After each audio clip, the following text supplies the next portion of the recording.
Chapter 630. Although the dragon races of the four seas were all part of the dragon race, they each had their own way of doing things. Other than the occasional marriage alliance, they did not have much contact with each other. This was especially so for the black dragon race, who thought highly of themselves. Because they were the most talented among the dragon races and had produced many powerful fighters, they did not care about the other three dragon races at all. The Black Dragon King and the four elders actually came personally for the marriage alliance between the North Sea and the East Sea. This was out of everyone's expectations. Although they were surprised, the Silver Dragon and the White Dragon elders immediately flew outside the North Sea Dragon Palace to personally welcome the Black Dragon race's arrival. This action naturally attracted the attention of the guests in the Dragon Palace. The elders of the two races were both Realm 7 fighters. Who was this person that was qualified for them to collectively welcome him?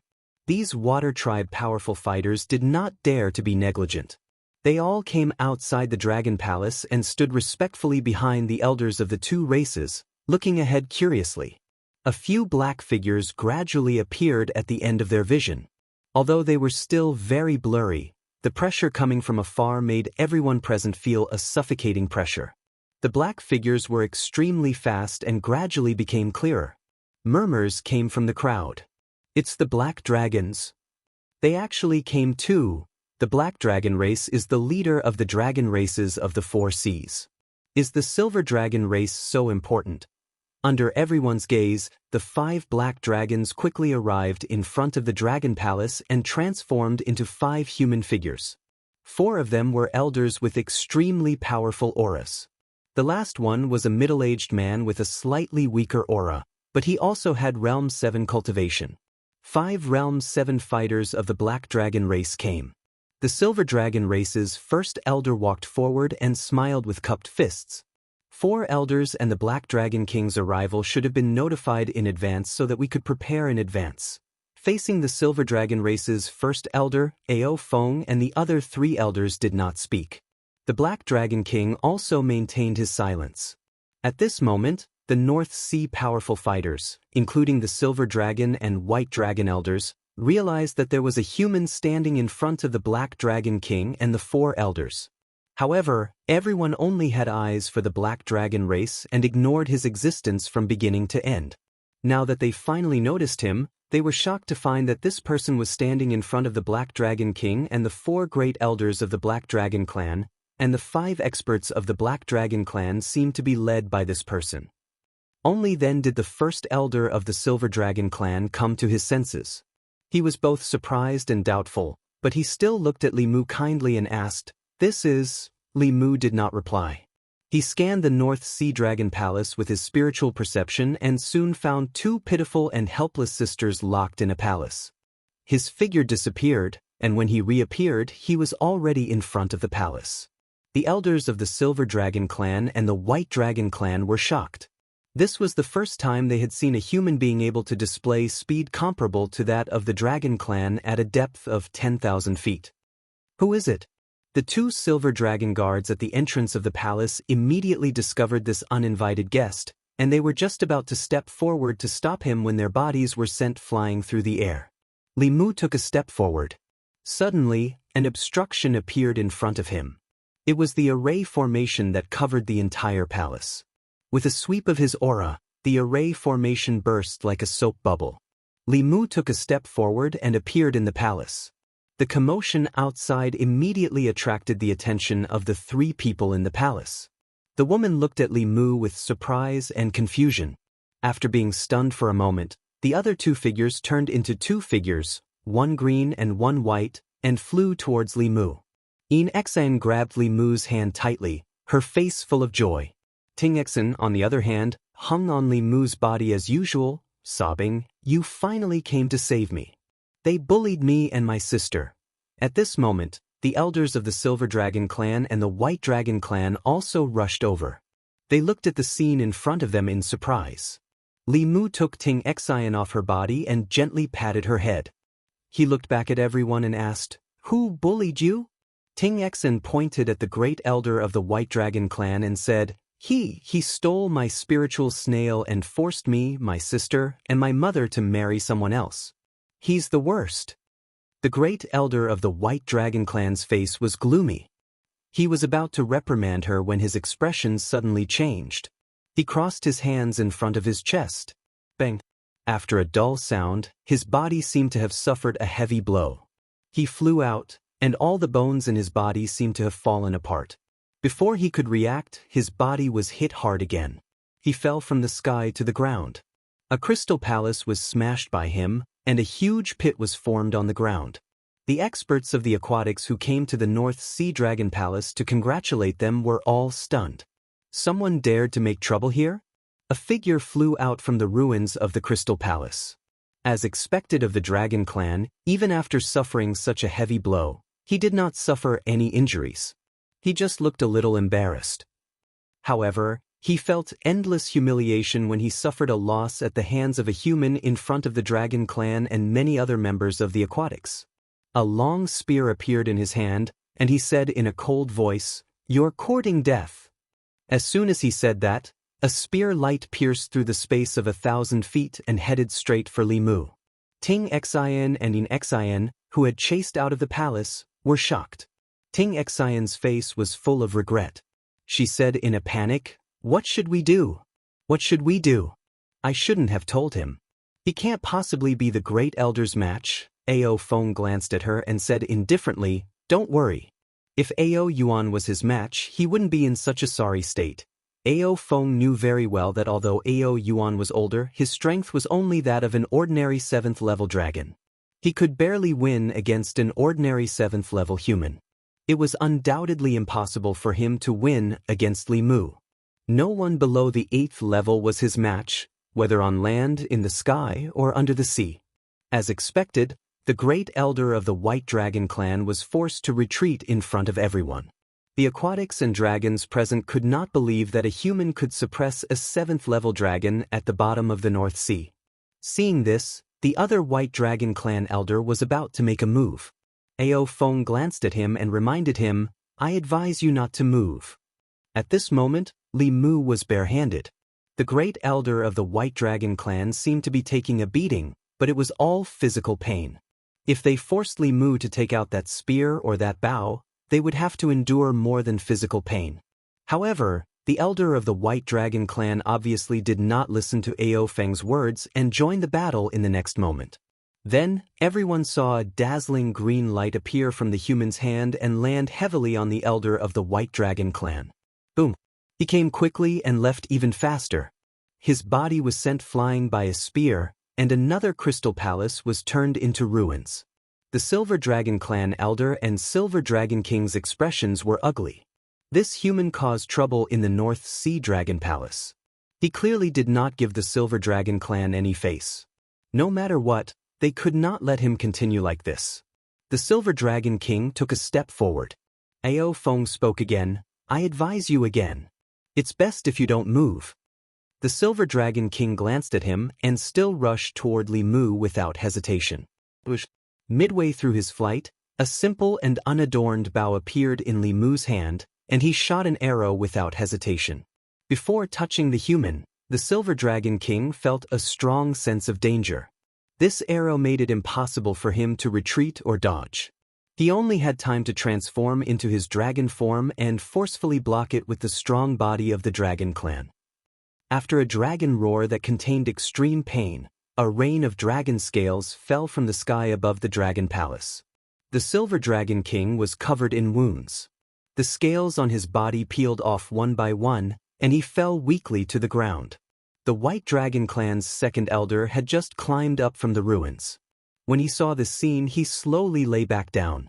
As for the White Dragon Clan's great elder, after seeing the power of this arrow, the humiliation and anger on his face instantly disappeared. The figure that rushed toward Li Mu also stopped abruptly. The entire North Sea Dragon Palace was dead silent. Li Mu flew back to Ting Xian's side. He looked around and asked, "Who else bullied you?" Wherever his gaze passed, everyone, including the two Silver Dragon Clan's elders, took a step back. Ting Xian and Ting Xian were already stunned by the scene in front of them. They were so stunned that they could not speak. At this moment, the Silver Dragon Clan's great elder glared at Ao Feng and said loudly, Is the Black Dragon clan betraying the Dragon clan? You are not his match. What does it have to do with the Black Dragon clan? Did we attack? Ao Feng could not help but say, moreover, I already advised you just now. Did anyone listen to me?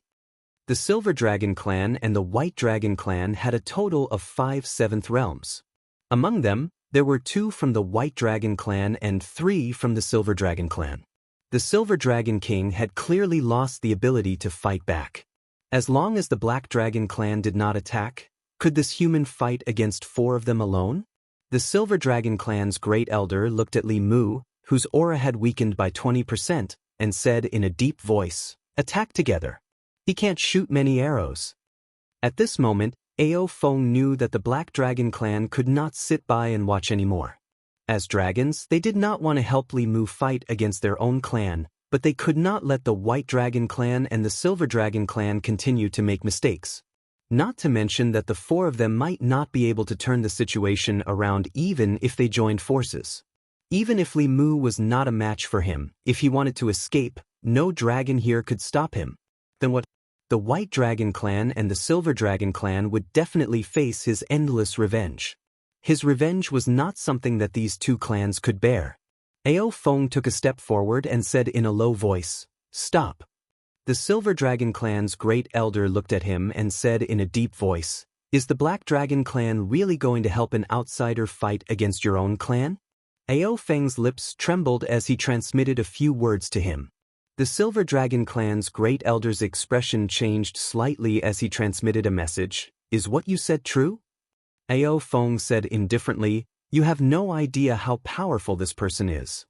If the 4 of you attack together, at least one of you will die here today, and you won't be able to stop him. The next time he comes, he won't be alone.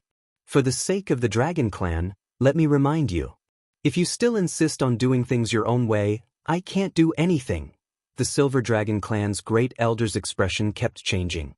Ao Feng saw that he wanted to retreat, so he took the initiative to say, fighting will hurt the harmony.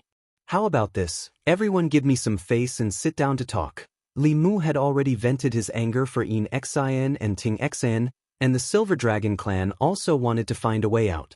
Under Ao Feng's mediation, they temporarily stopped fighting and came to the Silver Dragon clan's meeting hall.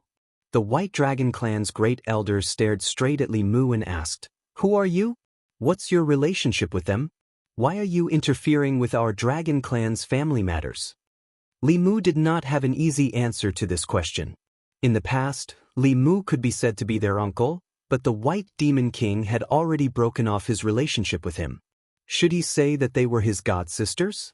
At this moment, Xian, who was at the side, hugged Li Mu's arm tightly. She puffed out her chest and said loudly, he's our man. Xian heard this and took the initiative to hold Li Mu's arm. Li Mu felt the pressure from both sides. After being stunned for a moment, he looked coldly at the opposite side and said, you bullied my woman. The White Dragon clan's debt, I'll settle it with you later. Chapter 631. Li Mu spoke confidently. His aura was so oppressive that the elders of the Azure Dragon and White Dragon could not raise their heads. Xian and Xian's actions reminded Li Mu that the 2 sisters had the bloodline of the dragon race and could be considered half a member of the dragon race. This matter was also considered a family matter of the East Sea Dragon race. Li Mu was not related to them, so what reason did he have to stand up for them? It was different now. It was natural for a man to stand up for his woman. He had already occupied the highest moral ground. The White Dragon and the Silver Dragon race were at a disadvantage in terms of reason. The elders of the White Dragon and the Silver Dragon race did not expect things to turn out like this. This was originally a family matter of the White Dragon race, but now it had become someone else's family matter. If this person was weak, the dragon race would not need any reason at all. They would directly erase his existence, and everything would be settled. Unfortunately, this person was extremely strong and had a close relationship with the Black Dragon race. The 2 races did not have the strength, so it was impossible for them to do that. The Silver Dragon race's Grand Elder could only bite the bullet and say, the White Dragon race did not tell us about this, so we did not know. Since they are your wives, the marriage agreement with the Silver Dragon race is naturally cancelled. Your Excellency can take them away. Li Mu glanced at him and said indifferently, I'll take away your dragon girls. I'll let you take them back in a few days. What does the Silver Dragon race think? This meant that there was no way to be kind. The Silver Dragon race's Grand Elder asked with a sullen face, Then what do you want? At this moment, Ao Feng mediated. Since you've done something wrong, you naturally have to pay some price. This is a matter of course. The mental damage of these two juniors has to be compensated.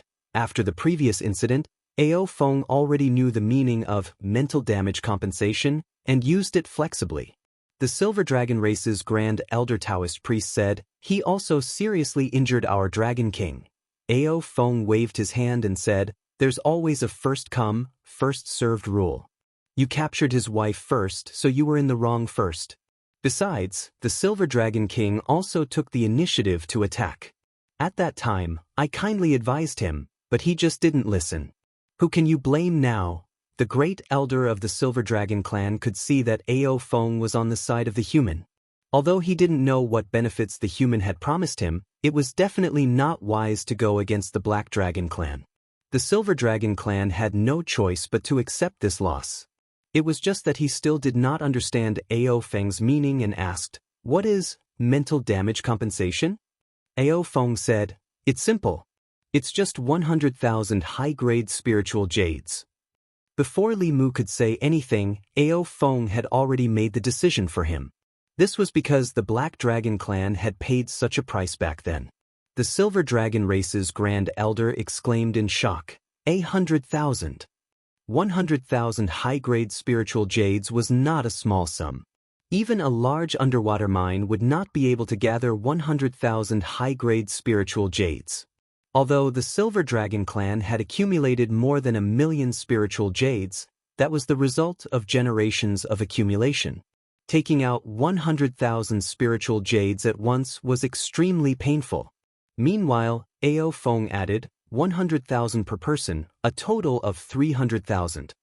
The other elder of the Silver Dragon clan blurted out, Why is there an extra 100,000? Ao Feng glanced at him and said, Not only did you force someone else's wife, you even forced someone else's mother-in-law to marry your Dragon King. 300,000 spiritual jades isn't much. If this matter were to fall on my head, I would definitely exterminate their entire clan. As soon as he said this, the two elders of the Silver Dragon clan fell silent. If it was only this human, the Silver Dragon clan would do their best to keep him in the North Sea. However, the Black Dragon clan's powerhouses had turned out in full force and stood on the side of this human. If they did not agree, things would develop in an unpredictable direction. At that time, the Silver Dragon clan's losses would be more than 300,000 spiritual jades. So far, the Silver Dragon King was seriously injured, and several of the North Sea Dragon clan's crystal palaces had collapsed. Most importantly, the Silver Dragon clan had lost all face in front of the North Sea's aquatic creatures.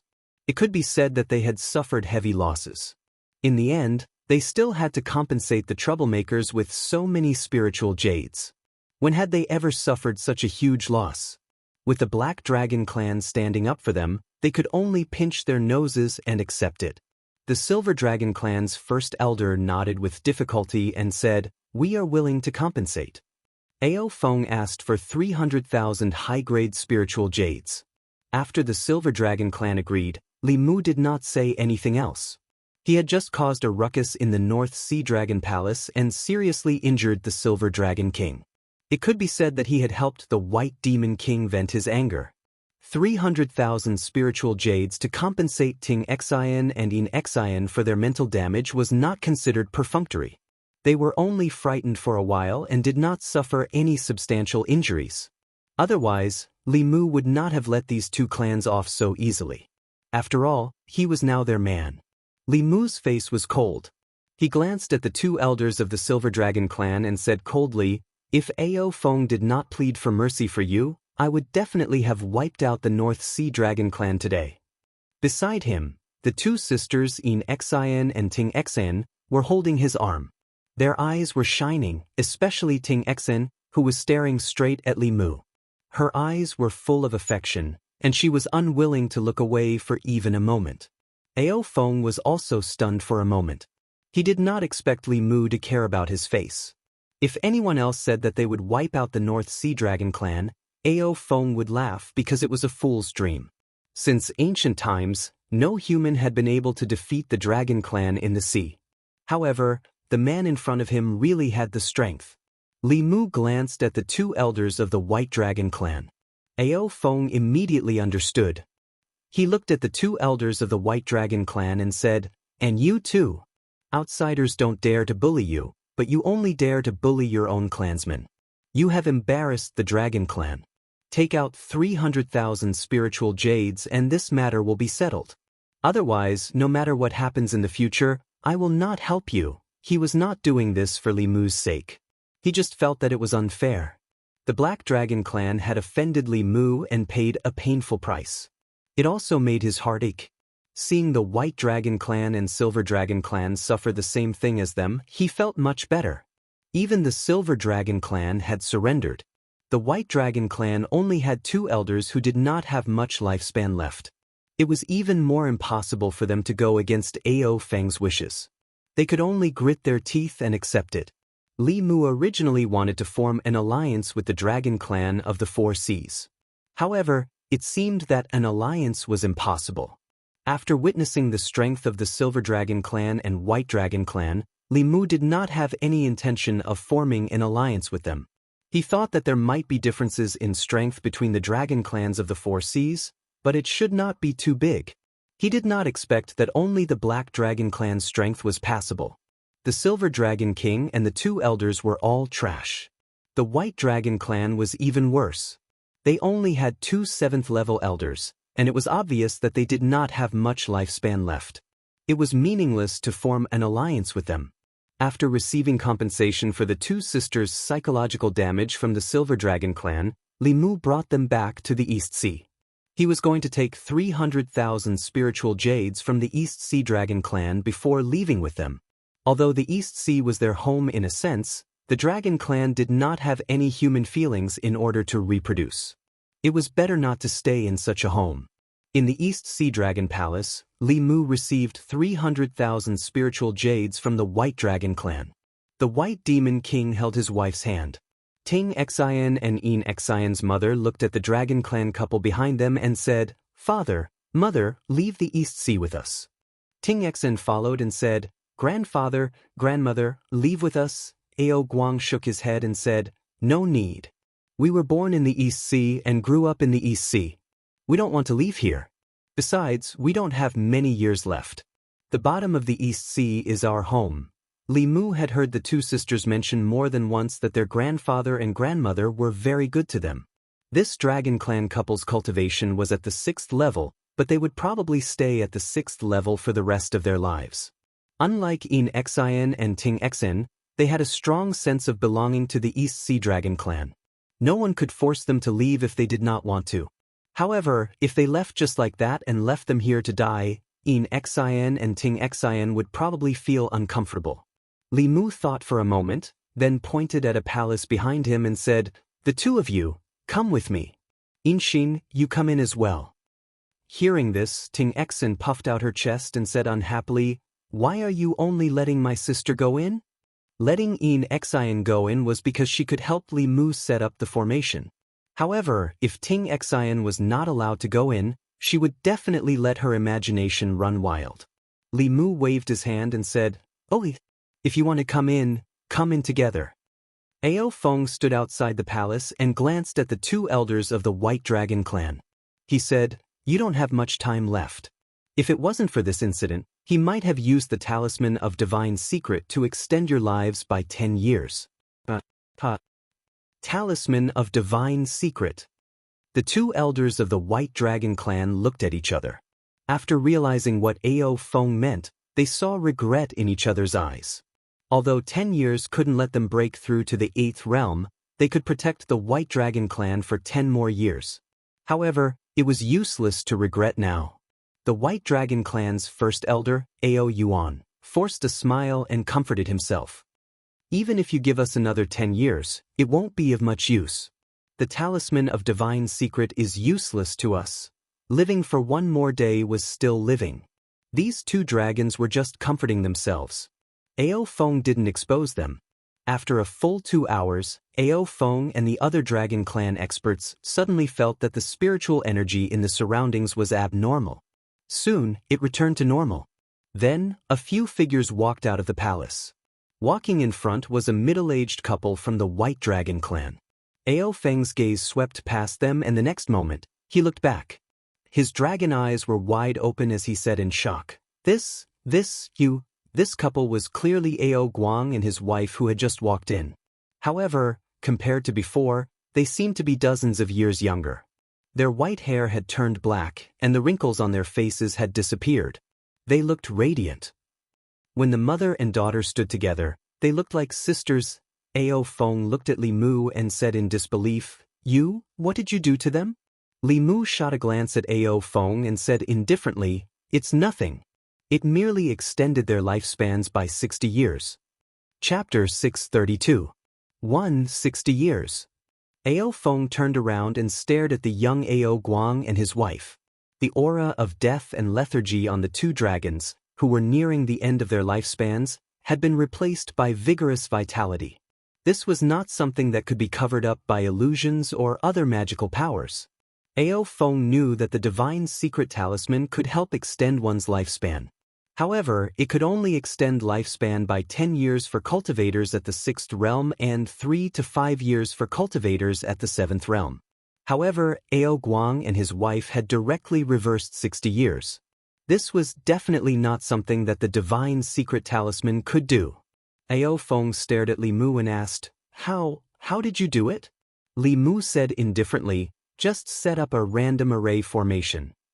The heaven-stealing array could extend the lifespan of at most 10 people at the same time. The cost of the array formation was related to the cultivation level and number of people whose lifespans were being extended. Yan Xian and Yan Xian's grandparents were only at the 6th realm. They only needed to set up a small array formation, and it would not consume too many spirit jades. With Li Mu's current wealth, he could definitely afford it. Ao Feng was stunned for a moment. Then, excitement appeared on his face. As the great elder of the Black Dragon tribe and the most powerful member of the Black Dragon tribe, he was actually at a loss at this moment. He rubbed his hands and asked tentatively, Can you also set up one for us? Then, he added, The price is negotiable.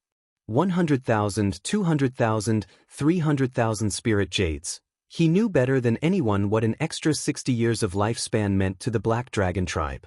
With the Black Dragon tribe's talent, this meant that he could easily advance to the 8th realm before his lifespan was exhausted. Ao Yu, Ao Lei, Ao Dian, and also had the possibility of advancing to the Dao integration stage. Once they advanced, their lifespan would be extended by another 60 years. At that time, the Black Dragon tribe would dominate the entire world. At this moment, Ao Feng seemed to have already seen this day. His eyes shone brightly. However, Li Mu's next words were like a bucket of cold water poured over his head, completely extinguishing his dreams and ambitions. Li Mu looked at Ao Feng expressionlessly and asked, Do I look stupid? After Ao Feng recovered from his excitement, he realized a problem. The reason why Ao Guang and his wife could obtain such benefits was because they were the grandfather and grandmother of Li Mu's woman. In other words, they were Li Mu's grandfather and grandmother. What was the relationship between Ao Feng and Li Mu? If there was a relationship between them, it would be a relationship between them as enemies. At this moment, Ao Feng wished that he had 1 or 2 beautiful granddaughters. Unfortunately, his son was disappointing and only gave birth to 1 son. Ao Feng looked embarrassed as he said to Li Mu, I know that we had some misunderstandings before, but it's all in the past now. Li Mu pursed his lips and asked, Misunderstanding? You don't want the sun-shooting bow anymore? Although he still wanted the sun-shooting bow, it was obvious that he couldn't get it. He might as well give up on that thought. Ao Feng said firmly, No. Actually, the sun-shooting bow didn't belong to the Black Dragons. My ancestor Ao Xian accidentally picked it up one day. Li Mu continued, I made you lose a lot of spiritual jades. You won't hold a grudge against me because of this, right? Ao Feng shook his head and said, No, how could I? This is the compensation that I deserve. Li Mu smiled and said, "If you want me to help you set up this formation, it's not completely impossible. It will depend on your Black Dragon clan's performance in the future." Overall, Li Mu was satisfied with Ao Feng and the Black Dragon clan's performance in the past few days. At present, the Black Dragon clan's talent and potential were indeed the best that Li Mu had seen. If he could turn them into reliable allies, he would have another powerful force to fight against the Demon Dao. However, although the Black Dragon clan was strong, they were not under Li Mu's control. If he was not careful, he would suffer a backlash. Before he had absolute strength, it was impossible for him to set up the sky-stealing formation for Ao Feng and the others. Performance in the future was a very vague phrase, but at least there was still a glimmer of hope. The Black Dragon clan could only grasp this glimmer of opportunity and satisfy Li Mu. Only then would they have the hope of regaining their glory. At this moment, Ao Feng was extremely regretful. If he had known this would happen, he would not have wanted the sun-shooting Bao and would not have become enemies with the Fugu school. At the same time, the two elders of the White Dragon clan also looked regretful when they saw Ao Guang and his wife, who were dozens of years younger. This should have been the opportunity for the White Dragon clan to rise, but because of their wrong decision, they had missed the opportunity to increase their lifespan by 60 years. The two dragons' thoughts raced as they tried to think of a way to redeem themselves. Although Ao Guang and his wife's talent was not high, with an additional 60 years of lifespan, they would definitely be able to break through to the 7th realm. At that time, when the two of them died, they would be the guardians of the White Dragon clan. The two of them exchanged a few words through telepathy. The White Dragon clan's Grand Elder suddenly looked at Ao Guang and said with a solemn expression, "Ao Guang." The Grand Elder had supreme authority in the clan. Ao Guang immediately said, "Here." The White Dragon clan's Grand Elder Lao Dao said, "The two of us don't have much lifespan left. We can't protect the White Dragon clan for long. After our discussion, we've decided to appoint you as the new White Dragon King. From now on, the heavy responsibility of guarding the East Sea will be handed over to you." When had the two elders been so polite to him? They even wanted him to be the White Dragon King. Ao Guang was stunned on the spot, not knowing how to answer. The White Dragon clan's Grand Elder looked at him and asked, "Are you unwilling?" Ao Guang came back to his senses and immediately said, "I'm willing. Ao Guang swears to protect the East Sea and our clan." Li Mu could tell that the series of actions of the two elders of the White Dragon clan were done for him to see. These two old dragons were also nearing the end of their lifespan. They had their eyes on the sky-stealing array. He did not look at the two of them at all. He said to Yin Xining, "Let's go."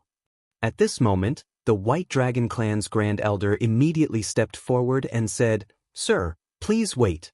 This matter is our White Dragon clan's fault. 300,000 spiritual jades are not enough to express our apology. Please stay for a few more days and give us a chance to apologize." Li Mu did not respond. Instead, he looked at Yin Xining and Ting Xian and asked, "What do you think?" Ting Xian held Li Mu's arm tightly and said, "I'll listen to you." Yin Xining looked at her mother and saw that there was some reluctance in her eyes. She looked at Li Mu, nodded, and said, "Then, let's stay for a few more days." Li Mu did not say anything more. The White Dragon clan had arranged a luxurious crystal palace for him. Li Mu sat cross-legged on the crystal bed and looked inside at the upper-level spiritual jades piled up like a mountain in the heavenly flask cave. His heart was already blooming with joy.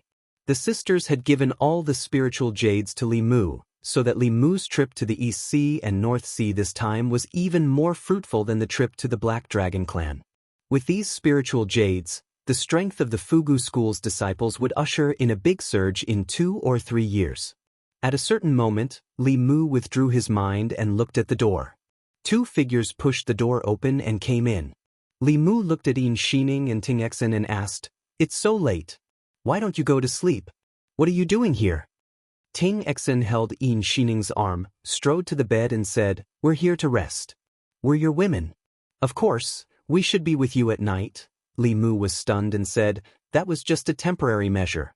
If I hadn't said that at that time, what reason would I have to save you?" A sly look appeared on Ting Xian's face and she said, "What temporary measure? You've already accepted the dowry of 600,000 spiritual jades. Do you still want to go back on your word? Li Mu looked at them. Yin Xining avoided his eyes, but Ting Exen stuck out her chest and said, "Now the dragon clan of the Four Seas knows that we're your women. I don't care how you want us to marry in the future.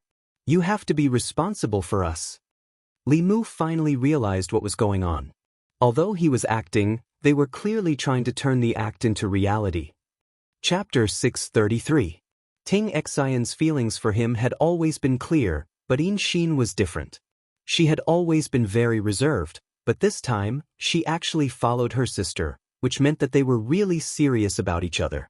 Fortunately, Li Mu had already expected this day. Their names were on the Empress list. All the names that appeared on that piece of paper could be written in the household register of the Li family. This matter had already been approved by the Empress. Today's Li Mu was no longer the little constable who had just met them. He did not evade or change the topic, but looked at them and asked, "Have you really thought it through?" Ting Exen pounced on him and threw him onto the bed. Her slender legs wrapped tightly around his waist and said, "I have already thought it through thousands of times. I have decided that you are my man in this life." Yin Xin grabbed Li Mu's hand shyly and said softly, I have also thought about it." The crystal palace was brightly lit. Yin Xin and Ting Exen snuggled up to Li Mu on both sides, whispering softly. In another palace of the East Sea Dragon Palace, the White Dragon clan's first elder, Ao Yuan, had just ordered the White Dragon King to abdicate. The White Dragon King was only at the 6th realm, and was his nephew. A few years ago, Ao Yuan personally supported him to take the throne, and today he personally pulled him down from the position of Dragon King. The future of the White Dragon clan was in the hands of Ao Guang's two granddaughters, but because of the previous mistakes, they could no longer make up for it. They could only settle for the next best thing, which was to bet heavily on Ao Guang.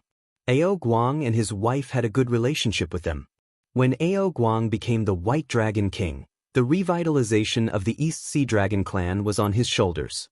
How could they, who had the blood of the White Dragon clan, not help him? While the two elders of the White Dragon clan were thinking about Li Mu, Ao Feng was also pacing back and forth in the residence of the Black Dragon clan. At a certain moment, he looked at the other black dragons and asked, "Think carefully. Are there any young, beautiful, unmarried female dragons in the clan?" The few black dragons racked their brains to think. The Black Dragon King shook his head and said, "No, all the female dragons who have reached the age of marriage have already found partners. As for the others, they are either too young or too old. Those who are neither young nor old are not beautiful enough." Ao Feng sighed. The only way he could think of to get on Li Mu's good side was blocked just like that. The two most obvious characteristics of this person were his greed for money and his lust for women. After plundering the 3 dragon clans, if the Dark Dragon clan wanted to offer him any more spiritual jades, they would have to go bankrupt. It was not the best choice. She could think of a way to deal with his lust. Ao Guang and his wife gained 60 years of lifespan just because they had 2 beautiful granddaughters. Ao Feng was so envious that he was about to cry. Unfortunately, the Dark Dragon race did not have such a beautiful young female dragon. Just as the Dark Dragon race's experts were at their wits' end, the Dark Dragon King Ao suddenly said, "I have an idea." Ao Feng immediately said, "What idea?" "Speak." Ao said, "Although we don't have them in the West Sea, other places have them. It doesn't have to be a dragon lady of the Dark Dragon clan. The Azure Dragon clan and the Silver Dragon clan can also do." Ao Feng glanced at him and said, "What does this have to do with our Dark Dragon clan?" Ao continued, "Although he's not from our clan, if we act as the middleman, we'll be able to change his impression of us even if we don't make any contributions." Ao Feng thought for a moment and asked, "What do you mean?" Ao said, "Don't forget, there is a debt in the South Sea. We haven't settled it with them yet." Ao Feng's eyes lit up. "You mean..." Early the next morning, Li Mu came out of the Crystal Palace with women in his arms. Yin Exen and Ting Exen held his arms on both sides with happy smiles on their faces. It looked like he had a good night last night, but in fact, nothing happened last night. The Empress had a name, but she did not give Li Mu the right to act first and report later. The Empress was forced to accept the result of Su He and Phantom Princess's matter. This time, if Li Mu acted first and reported later, what awaited him would definitely not be the same as before. At that time, he would definitely have to face the Empress's storm. In addition to this reason, Li Mu also had to take care of Wan and Xiao Bai's feelings. After all, they were the first to appear by Li Mu's side, but they were repeatedly cut in line by others. In their hearts, they would definitely feel that Li Mu did not like them anymore. Little girls like to let their imaginations run wild, so he had to consider their feelings. The White Demon King's family originally planned to leave the East Sea, but after a night, they changed their mind and planned to stay here. Before leaving, the White Demon King looked at Li Mu meaningfully and said, "Take care of them, and remember to come back to the East Sea often." He did not let Xian and Xian stay.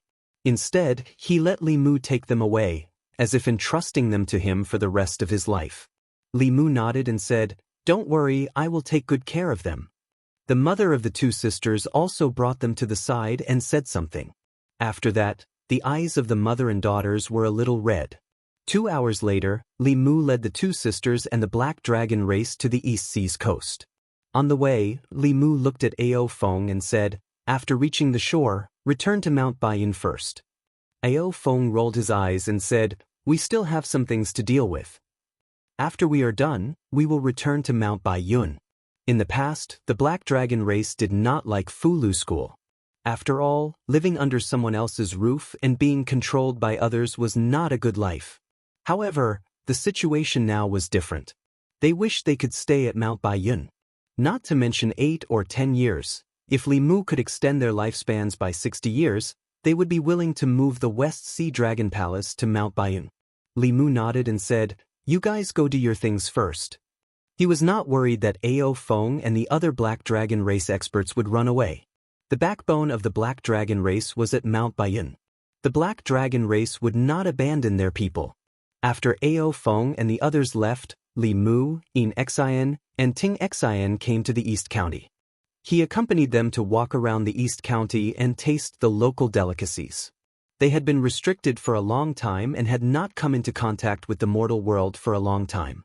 Just as Li Mu was taking the two sisters to play and relieve his mood, Ao Feng brought the other 3 elders and the Black Dragon King to the South Sea Dragon Palace. The 4 elders and the Black Dragon King came to visit the strongest Black Dragon race in the 4 seas, which shocked the entire South Sea Dragon Palace. The Azure Dragon race and the White Dragon race were the weakest in the 4 seas. Only the Dragon King and the first elder of the Azure Dragon race were at the 7th realm. The Black Dragon race had so many experts that it was enough to destroy the entire Azure Dragon race. The Azure Dragon King led his people out of the South Sea Dragon Palace and asked nervously, "Elders and the Black Dragon King, why did you suddenly come to the South Sea?" Ao Feng glanced at him and said indifferently, "If I remember correctly, the Black Dragon race and your Azure Dragon race still have a marriage agreement, right?" The Azure Dragon King's heart skipped a beat. He immediately said, "It's because I did not discipline her well that the ignorant juniors sneaked away. We have already returned the betrothal gifts double the amount that the Black Dragon race gave." Ao Feng looked at him coldly and said, "Do you think that returning the betrothal gifts double the amount can redeem the Black Dragon race's lost face? I have brought the betrothal gifts for you this time. Which dragon girl of the right age in your race do you have? We want to take them away. There are no dragon girls of the right age in our race." The Azure Dragon King looked worried. He finally gritted his teeth and said, "Manex, come out." Behind him, a dragon girl's face was pale. She shook her head and said, "Father, I don't want to marry them." The Azure Dragon King's expression was solemn. He said, "This is a debt that our Azure Dragon race owes. You are my daughter. You must know how to sacrifice for the race." Ao Feng looked at the Azure Dragon King's daughter. A few black lines appeared on his forehead. This girl's appearance was average. She was tall and muscular, powerful and domineering. If the Black Dragon race gave a dragon girl like Li Mu, they probably would not have the chance to extend their lifespan by another 60 years. Ao Feng waved his hand and said, "Don't. Leave your daughter to your Azure Dragon race. We want the one from last time. You better find her within half a month. Otherwise, Don't blame us for being impolite. Chapter 634. The Azure Dragon race originally had the opportunity to form a marriage alliance with the Black Dragon race, but a few months before the wedding, the Dragon Lady of the Azure Dragon race suddenly ran away and disappeared. Not only did the marriage alliance come to an end, but it also completely angered the Black Dragon race. Now that the Black Dragon race's elders and Dragon King came to question them, the Azure Dragon race had to give them a satisfactory explanation. Otherwise, the Southern Sea would never have peace again. The Azure Dragon King looked at one of his race and said coldly, "Ao Qin, look at how much trouble your daughter has brought to the Southern Sea." The middle-aged dragon lowered his head and said apologetically, "It's all my fault for not teaching her well. Please punish me, Dragon King." The Azure Dragon King waved his hand and said, "Punish? What's the use of punishing? If I punish you, will the Black Dragon race let us go? The most important thing now is to get your daughter back and solve the problem the Azure Dragon race is facing." Ao Qin looked troubled and said, "I also don't know where she is." The Azure Dragon King glanced at him and said indifferently, "Don't think I don't know. You are still in contact with her. In the past, the Black Dragon race didn't force you, so I could turn a blind eye. Now that we are facing a strong enemy, I can't ruin the entire Azure Dragon race because of her." Ao Qin lowered his head and was silent for a long time.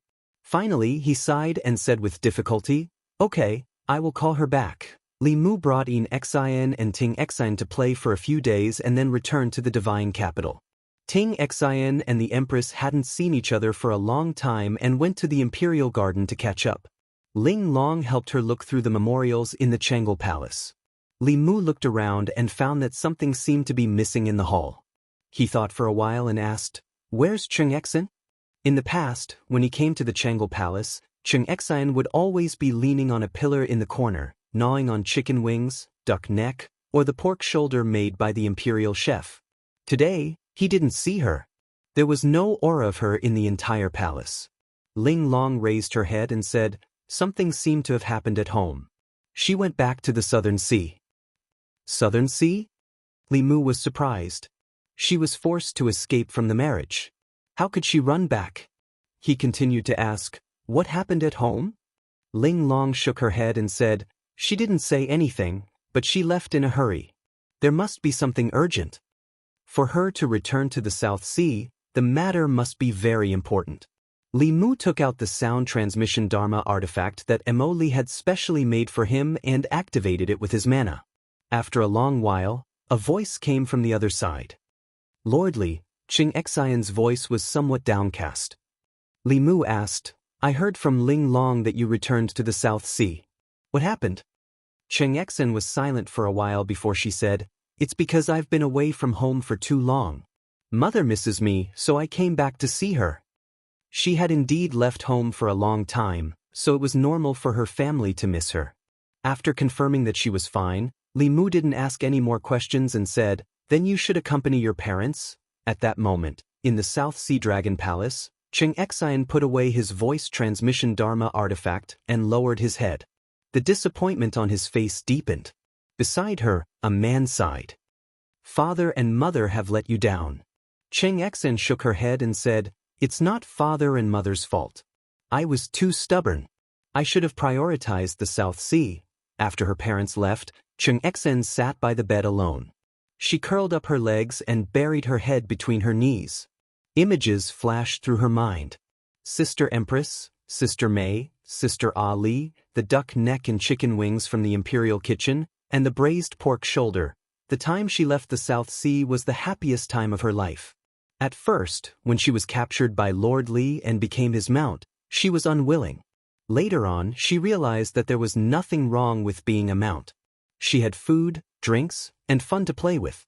Even her cultivation had reached Realm 6 in advance, surpassing her parents. She originally thought that her beautiful life could go on like this. It wasn't until her father sent her a message that her mother was sick that she hurriedly rushed back to the South Sea from the Immortal's capital. However, when she found that her mother was safe and sound and that the Black Dragon tribe was already waiting here, she realized what had happened. It turned out that she couldn't escape in the end. The Black Dragon tribe was the most powerful tribe in the Four Seas. If she continued to resist, it would bring a huge disaster to the South Sea and even implicate her parents. She would make her parents sinners of the Green Dragon tribe. Therefore she chose to obey. Marrying a dragon that she didn't like and had never even met was the fate of every dragon girl. Her fate had changed before, but it returned to the beginning. Xianxia lowered her head and clenched the sound transmission ritual implement in her hand. This item carried the most beautiful memory of her dragon life. It was a person that she feared, admired, and secretly admired. However, all of this would become a dusty past, sealed in her memory forever. In the Changel Palace, Li Mu didn't know what happened in the South Sea. He put away the sound transmission ritual implement and asked Exquisite, "During this time, did anything major happen in the Great Zhou?" During the time that Li Mu wasn't here, Exquisite had been helping the Empress deal with these matters. Exquisite shook her head and said, "Nothing. During this time, the people of the Great Zhou lived and worked in peace and contentment. The people's faith steadily increased. The existence of the Department of Consecration and the Department of Demons ensured that the security of the 36 counties was stable. The various decrees of the imperial court were aimed at continuously raising the living standards of the people. Today, the Great Zhou's internal troubles had disappeared and its external troubles had been quelled. It had entered a long-term period of stable development. Compared to the Great Zhou, the situation of some countries was completely different. The surrounding countries in the south were also stable. Only the Shen nation encountered some trouble. The Shen nation was located in the southwest of the Zhou continent. Its north was bordered by the Great Zhou, and its southwest was bordered by Yanzhou. Yanzhou was also a continent with a large population.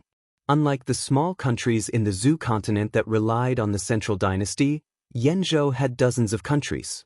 There were endless conflicts between countries. During this time, some of the countries bordering Yanzhou and the Shen nation spread the flames of war to the Shen nation. The Great Zhou court also received some news. After all, the officials of the imperial court were very aware of the danger in times of peace. The Great Zhou and the Shen nation had finally settled down with great difficulty.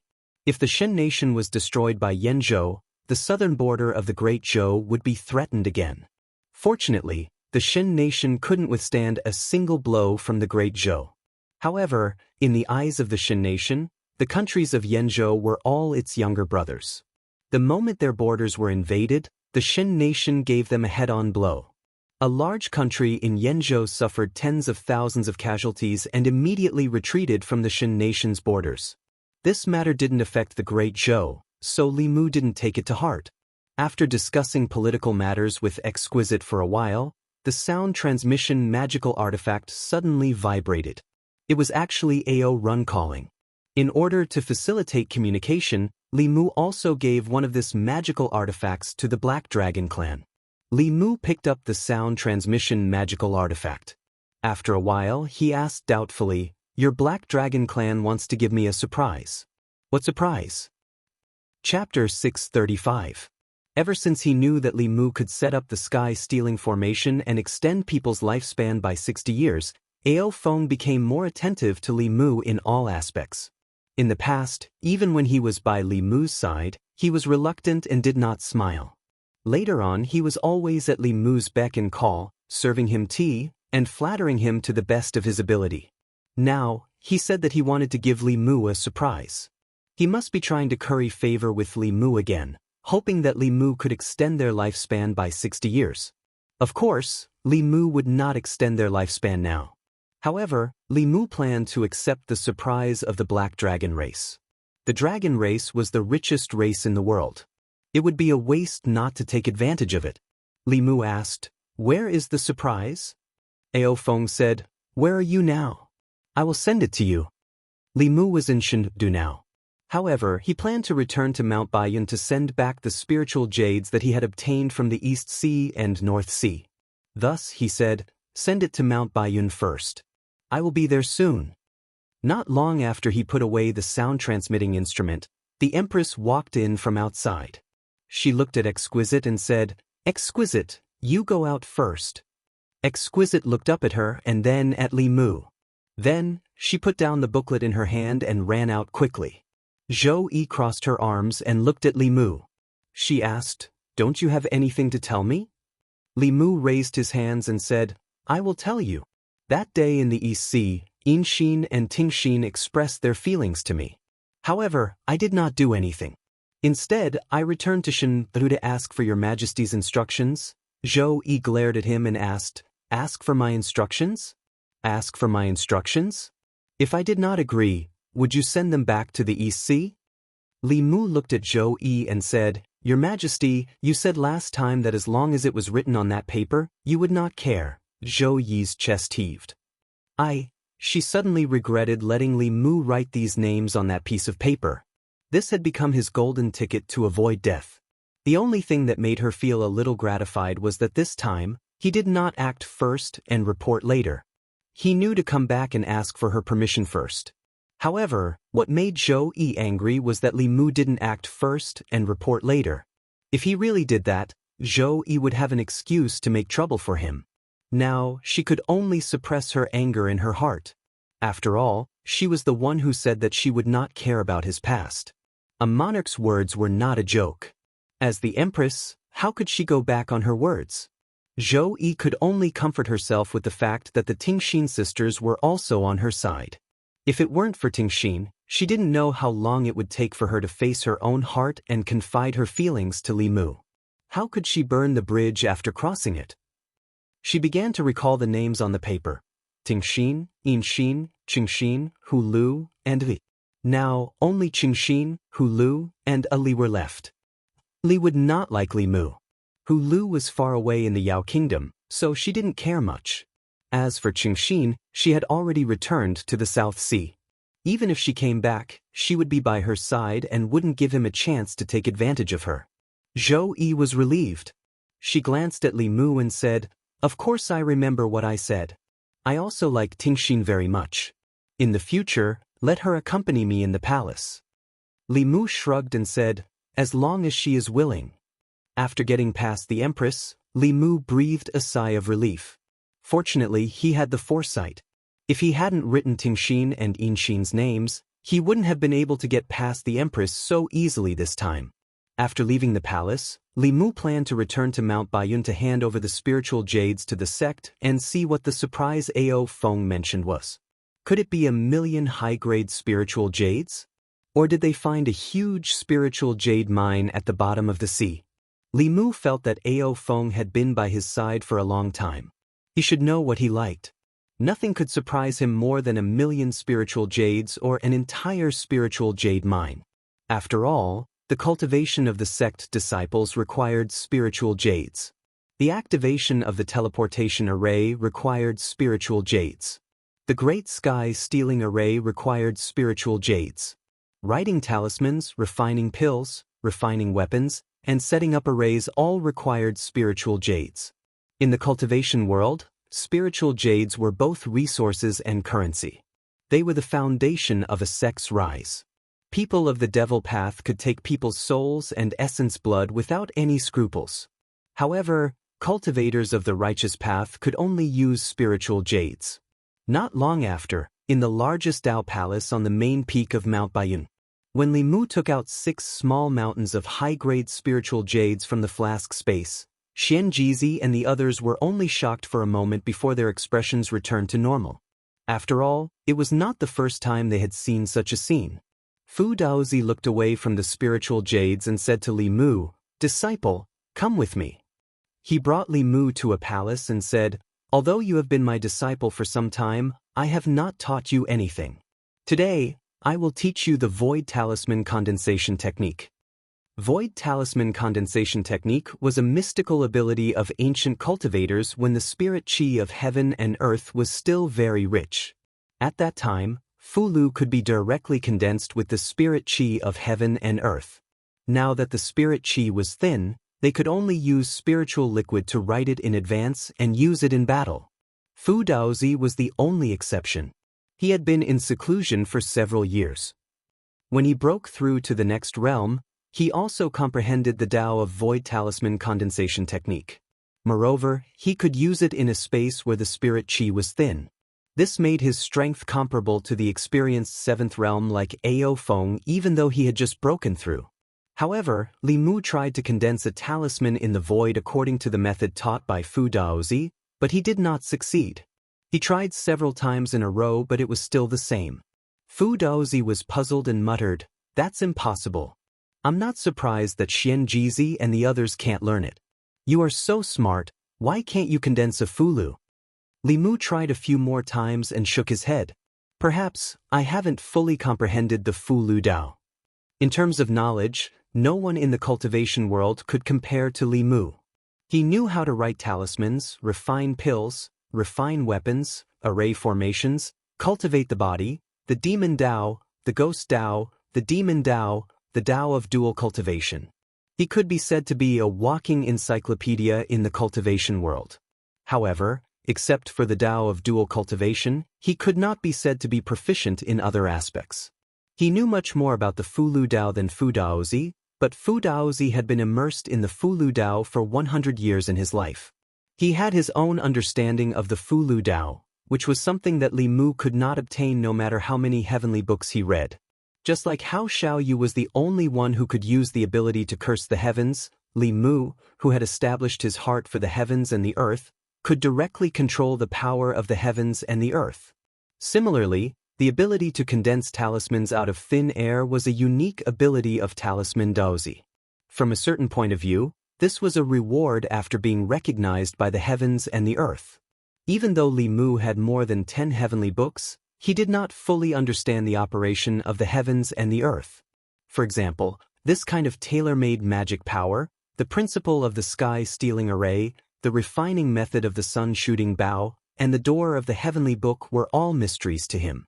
Since he could not learn it, Li Mu did not force it.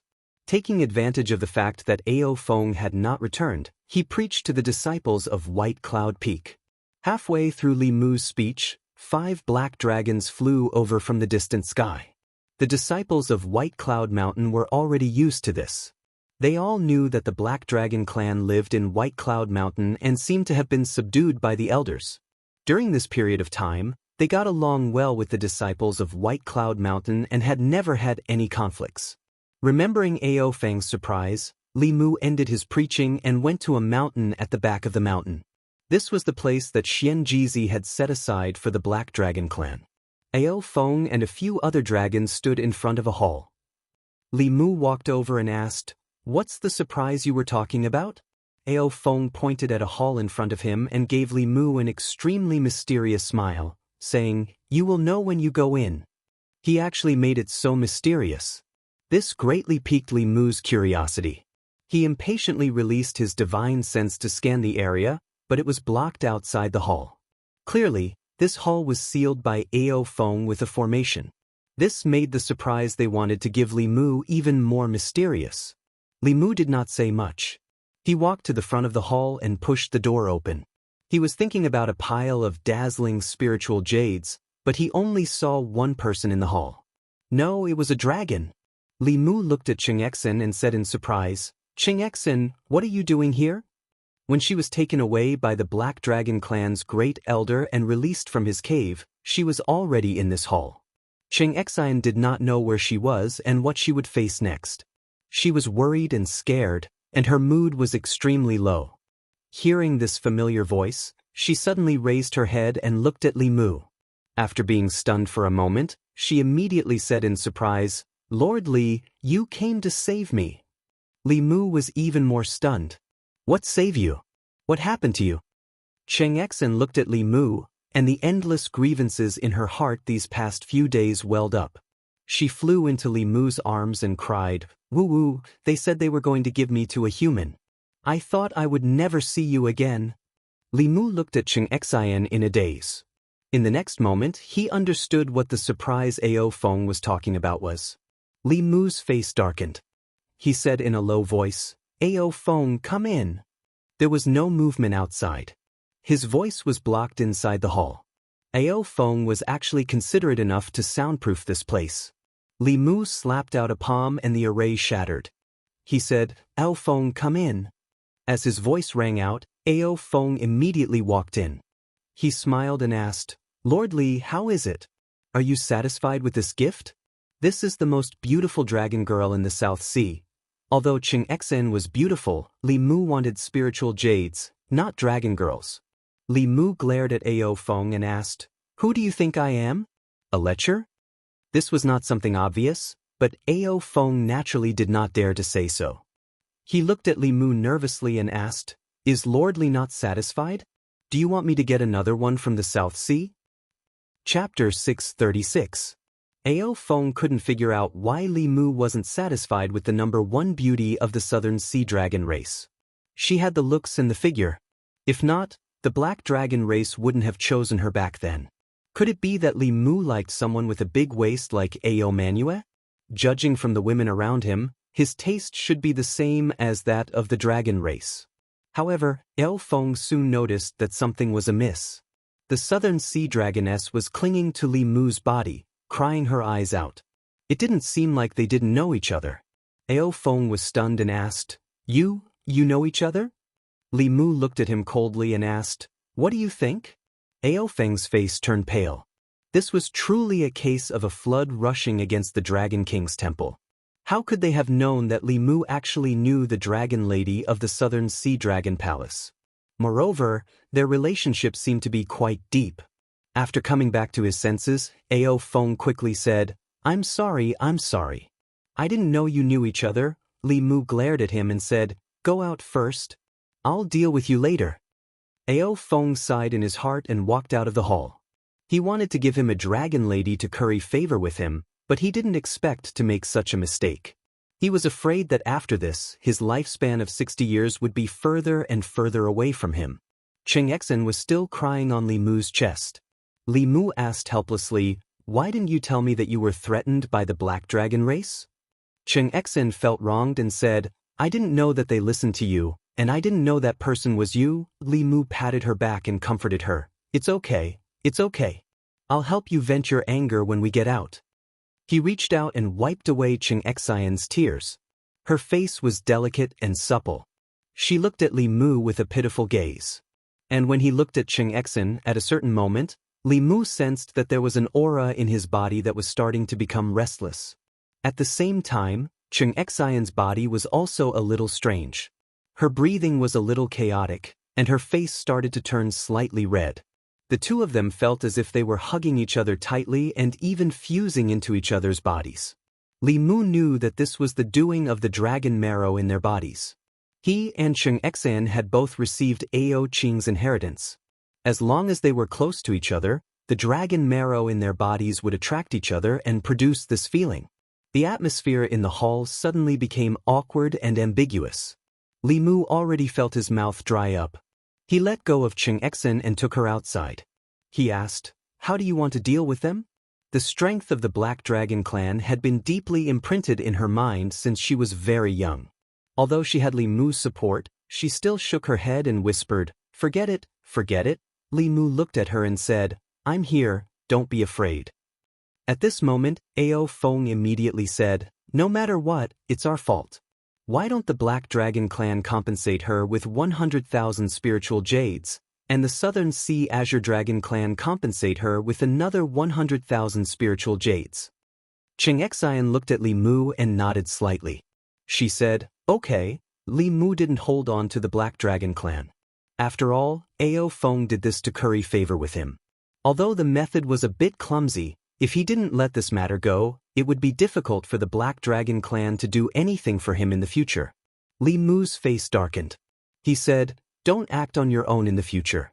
If there's a next time, don't expect me to help you extend your lifespan." Li Mu's words meant that there was still hope. Ao Feng was overjoyed. He quickly said, No, if you like someone in the future, just tell us directly. This way, there won't be any mistakes. Ao Feng and the others might have misunderstood him. Li Mu explained, "I won't let you rob anyone. Just don't act on your own in the future." Ao Feng nodded. He looked at Xianxia and asked Li Mu, "Then, should we send her back to the Southern Sea?" Li Mu waved his hand and said, "No need. I'll bring her back to the divine capital later." Ao Feng left gloomily. He was happy to join Li Mu, but he didn't expect to lose 100,000 spiritual jades in the end. Who would have thought that other than the Empress of the Great Zhou, the Queen of Demons, and the Master of the Ghost Region, he also had an ambiguous relationship with the Dragon Lady from the Southern Sea. Ao Feng even suspected that he was the reincarnation of the Black Dragon clan. No, even the Dragon King Ao Qing from 8,000 years ago was inferior to him. Li Mu flew out of the Black Dragon clan's mountain. Xianxia followed Li Mu and asked, "What should I do now?" Li Mu said, "You can return to the divine capital like before and continue to follow the Empress. If you want to go back to the Southern Sea, you can also go back." Although the time limit was not up yet, after being together for so long, no one used her as a mount anymore. Xianxia shook her head decisively and said, "I'm not going back." Li Mu said, "Then you can come back to the divine capital with me."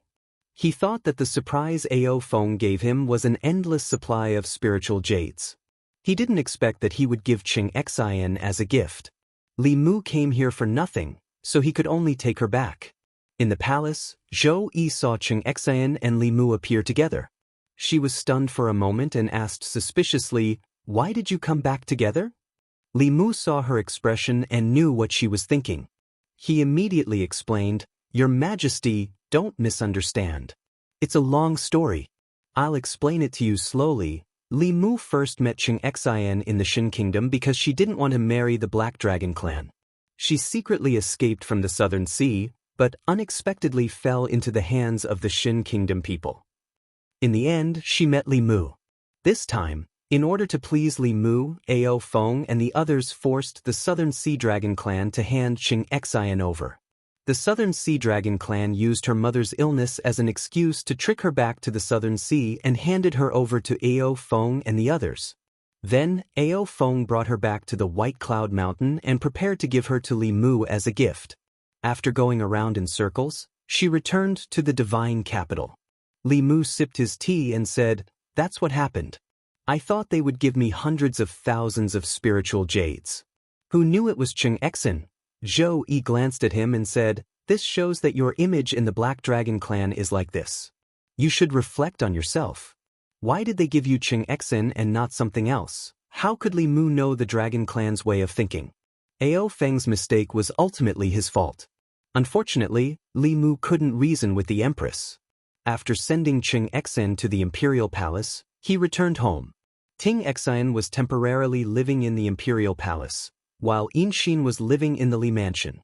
When Li Mu returned home, she was playing shuttlecock with Wan and Xiaobai.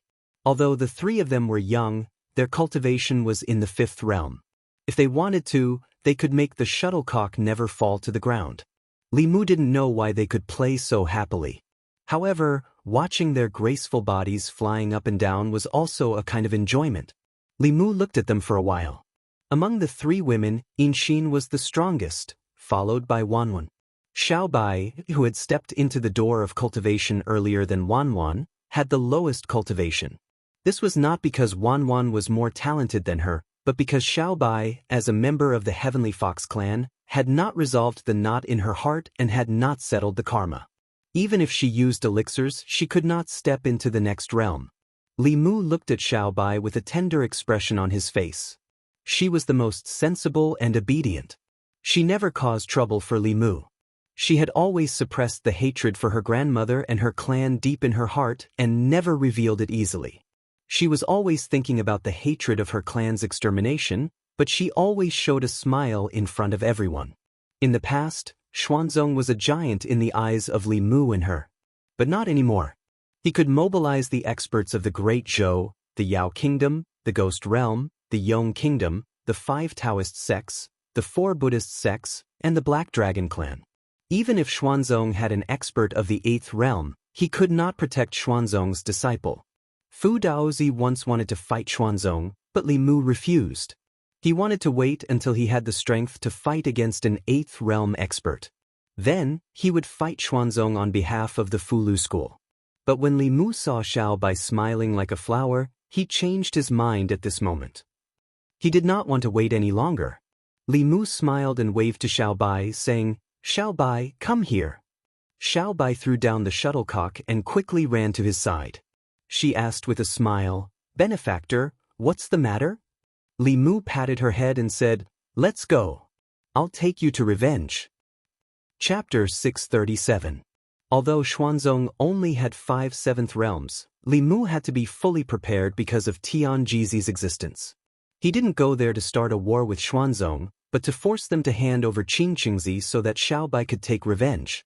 In the past, Li Mu didn't have the strength to make Xuanzong give in. Now, Xuanzong didn't have the power to make Xuanzong give in. Other than Xiaobai, he was the first to tell the Empress about this. Zhou didn't think too much and said, "I'll go with you." Li Mu shook his head and said, "With your Majesty's identity, it's not appropriate for you to show yourself in public. I can handle this matter." In the entire Zhu continent, or even the 10 continents, she was the most distinguished person. How could the monarch of a country leave the capital to fight? Zhou Yi frowned. After a while, she said, "Then I'll let the 4 principals go with you." Li Mu continued to shake his head and said, "The 4 principals represent the great Zhou. This is a personal matter between Xuanzong and me. The imperial court shouldn't interfere.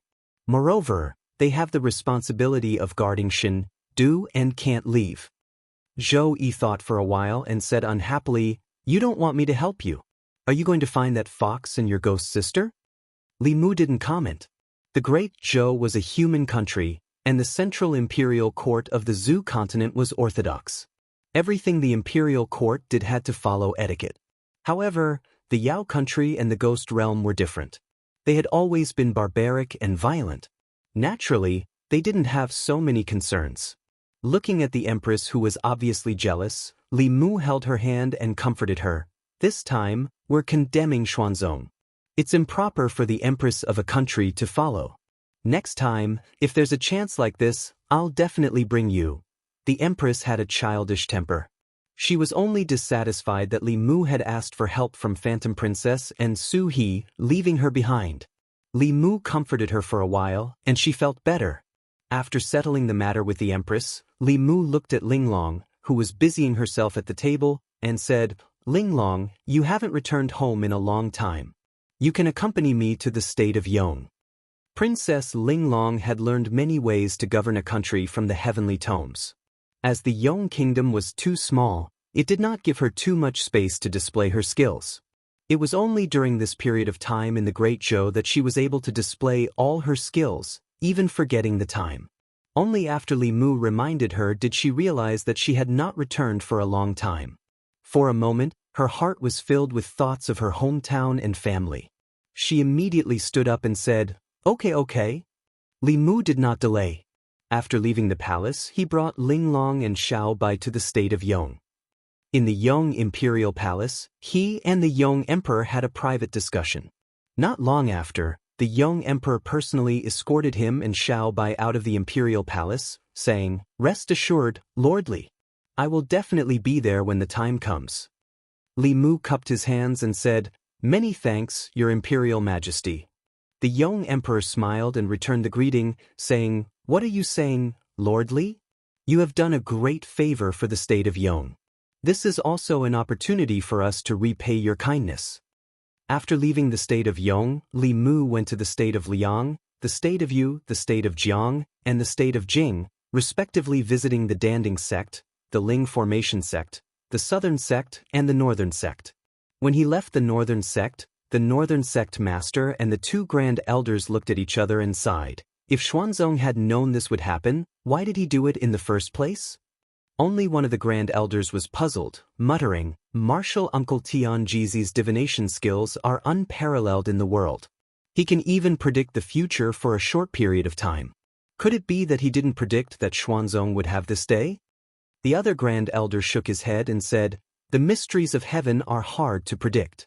Who can completely predict them? Those who scheme against the mysteries of heaven will eventually be schemed against by the mysteries of heaven. I don't know if Xuanzong will regret his original decision when the time comes." After leaving the northern sect, Li Mu took Xiaobai to the Buddhist sect's heart sect.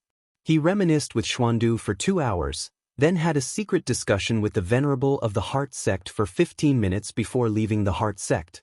Over the years, he had made use of the heavenly tomes to form many relationships. It was now time to use them. He didn't plan on fighting with Xuanzong. He wanted to avoid internal strife among the righteous path before officially clashing with the demonic path. He could only use strength to crush Xuanzong and force him to submit without expending a single soldier. After contacting the Daoist sects, only the 3 Buddhist sects of the Shun kingdom remained. When Li Mu and Xiaobai passed by the Shun kingdom, they could clearly feel that this kingdom was very different from the last time they visited. The Shun kingdom had a new ruler. Under Zhou Zhong's promotion, reforms were carried out from the bottom up. The legal system established was on the verge of perfection. If the young and great Zhou were a combination of the rule of law and the rule of man, then the Shun kingdom was a pure rule of law. There was no distinction between close and distant, no distinction between high and low. Everything was decided by the law. In the Shun kingdom, Zhou Zhong pushed legalism's ideology to the extreme. In troubled times, severe punishments were used. When the heads of the Shun kingdom's criminals were piled up several zhang high outside the execution ground, the crime rate within the kingdom plummeted. In a very short period of time, everyone became fair and law-abiding citizens. Li Mu's destination was the Shun kingdom's new capital. On the Zhou continent, this kingdom's strength was once second only to the Great Zhou. Now, the one controlling it behind the scenes was actually a former minister of the Great Zhou. The Shun kingdom's court officials had also undergone a change of blood. They were led by Wei Peng and transferred over from the Great Zhou by Li Mu. The closer they got to the new capital, the more Li Mu could sense the changes in the Shun kingdom. Flying over the new capital, Li Mu's expression changed slightly. He could sense an abnormally powerful aura from below. This aura was so powerful that even he felt some fear. Obviously, there was a 7th realm expert in the Shun kingdom's new capital who was no weaker than him. Li Mu quickly locked onto this aura. Then he was pleasantly surprised. He held Xiaobai's hand and landed in the Shun kingdom's palace. They walked straight into a palace. In the palace, a middle-aged man sat cross-legged. He opened his eyes and looked at Li Mu. He said, "Lord Li, long time no see." Li Mu smiled and said, "Long time no see. Congratulations on your advancement, Lord Zhou." Zhou Zhong smiled and said, "Congratulations to you too." There was more than one way to advance to the 7th realm. For example, Li Mu and the Empress advanced by refining the Emperor Qi. After advancing, their strength was stronger than those who advanced through the sect's inheritance. However, people like Zhou Zhong and Fu Daozi did not accept the sect's inheritance and did not refine the Emperor Qi. Only those who advanced through their own strength could be considered true 7th realm experts. Their strength was incomparable to others. The school of legalism blazed a new path and was actually very powerful. The current Zhou Zhong was probably even stronger than Fu Daozi. After a brief moment of catching up, Li Mu went straight to the point and said, "I plan to go to the Xian sect to seek justice for Little White.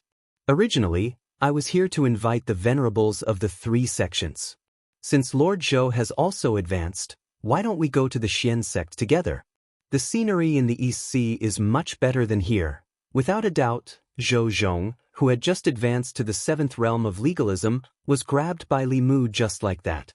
As for the 3 supremacies of the Shun kingdom's Buddhist sect, Nirvana sect, Ku sect, and Yen sect, their soul blood was still in Li Mu's hands.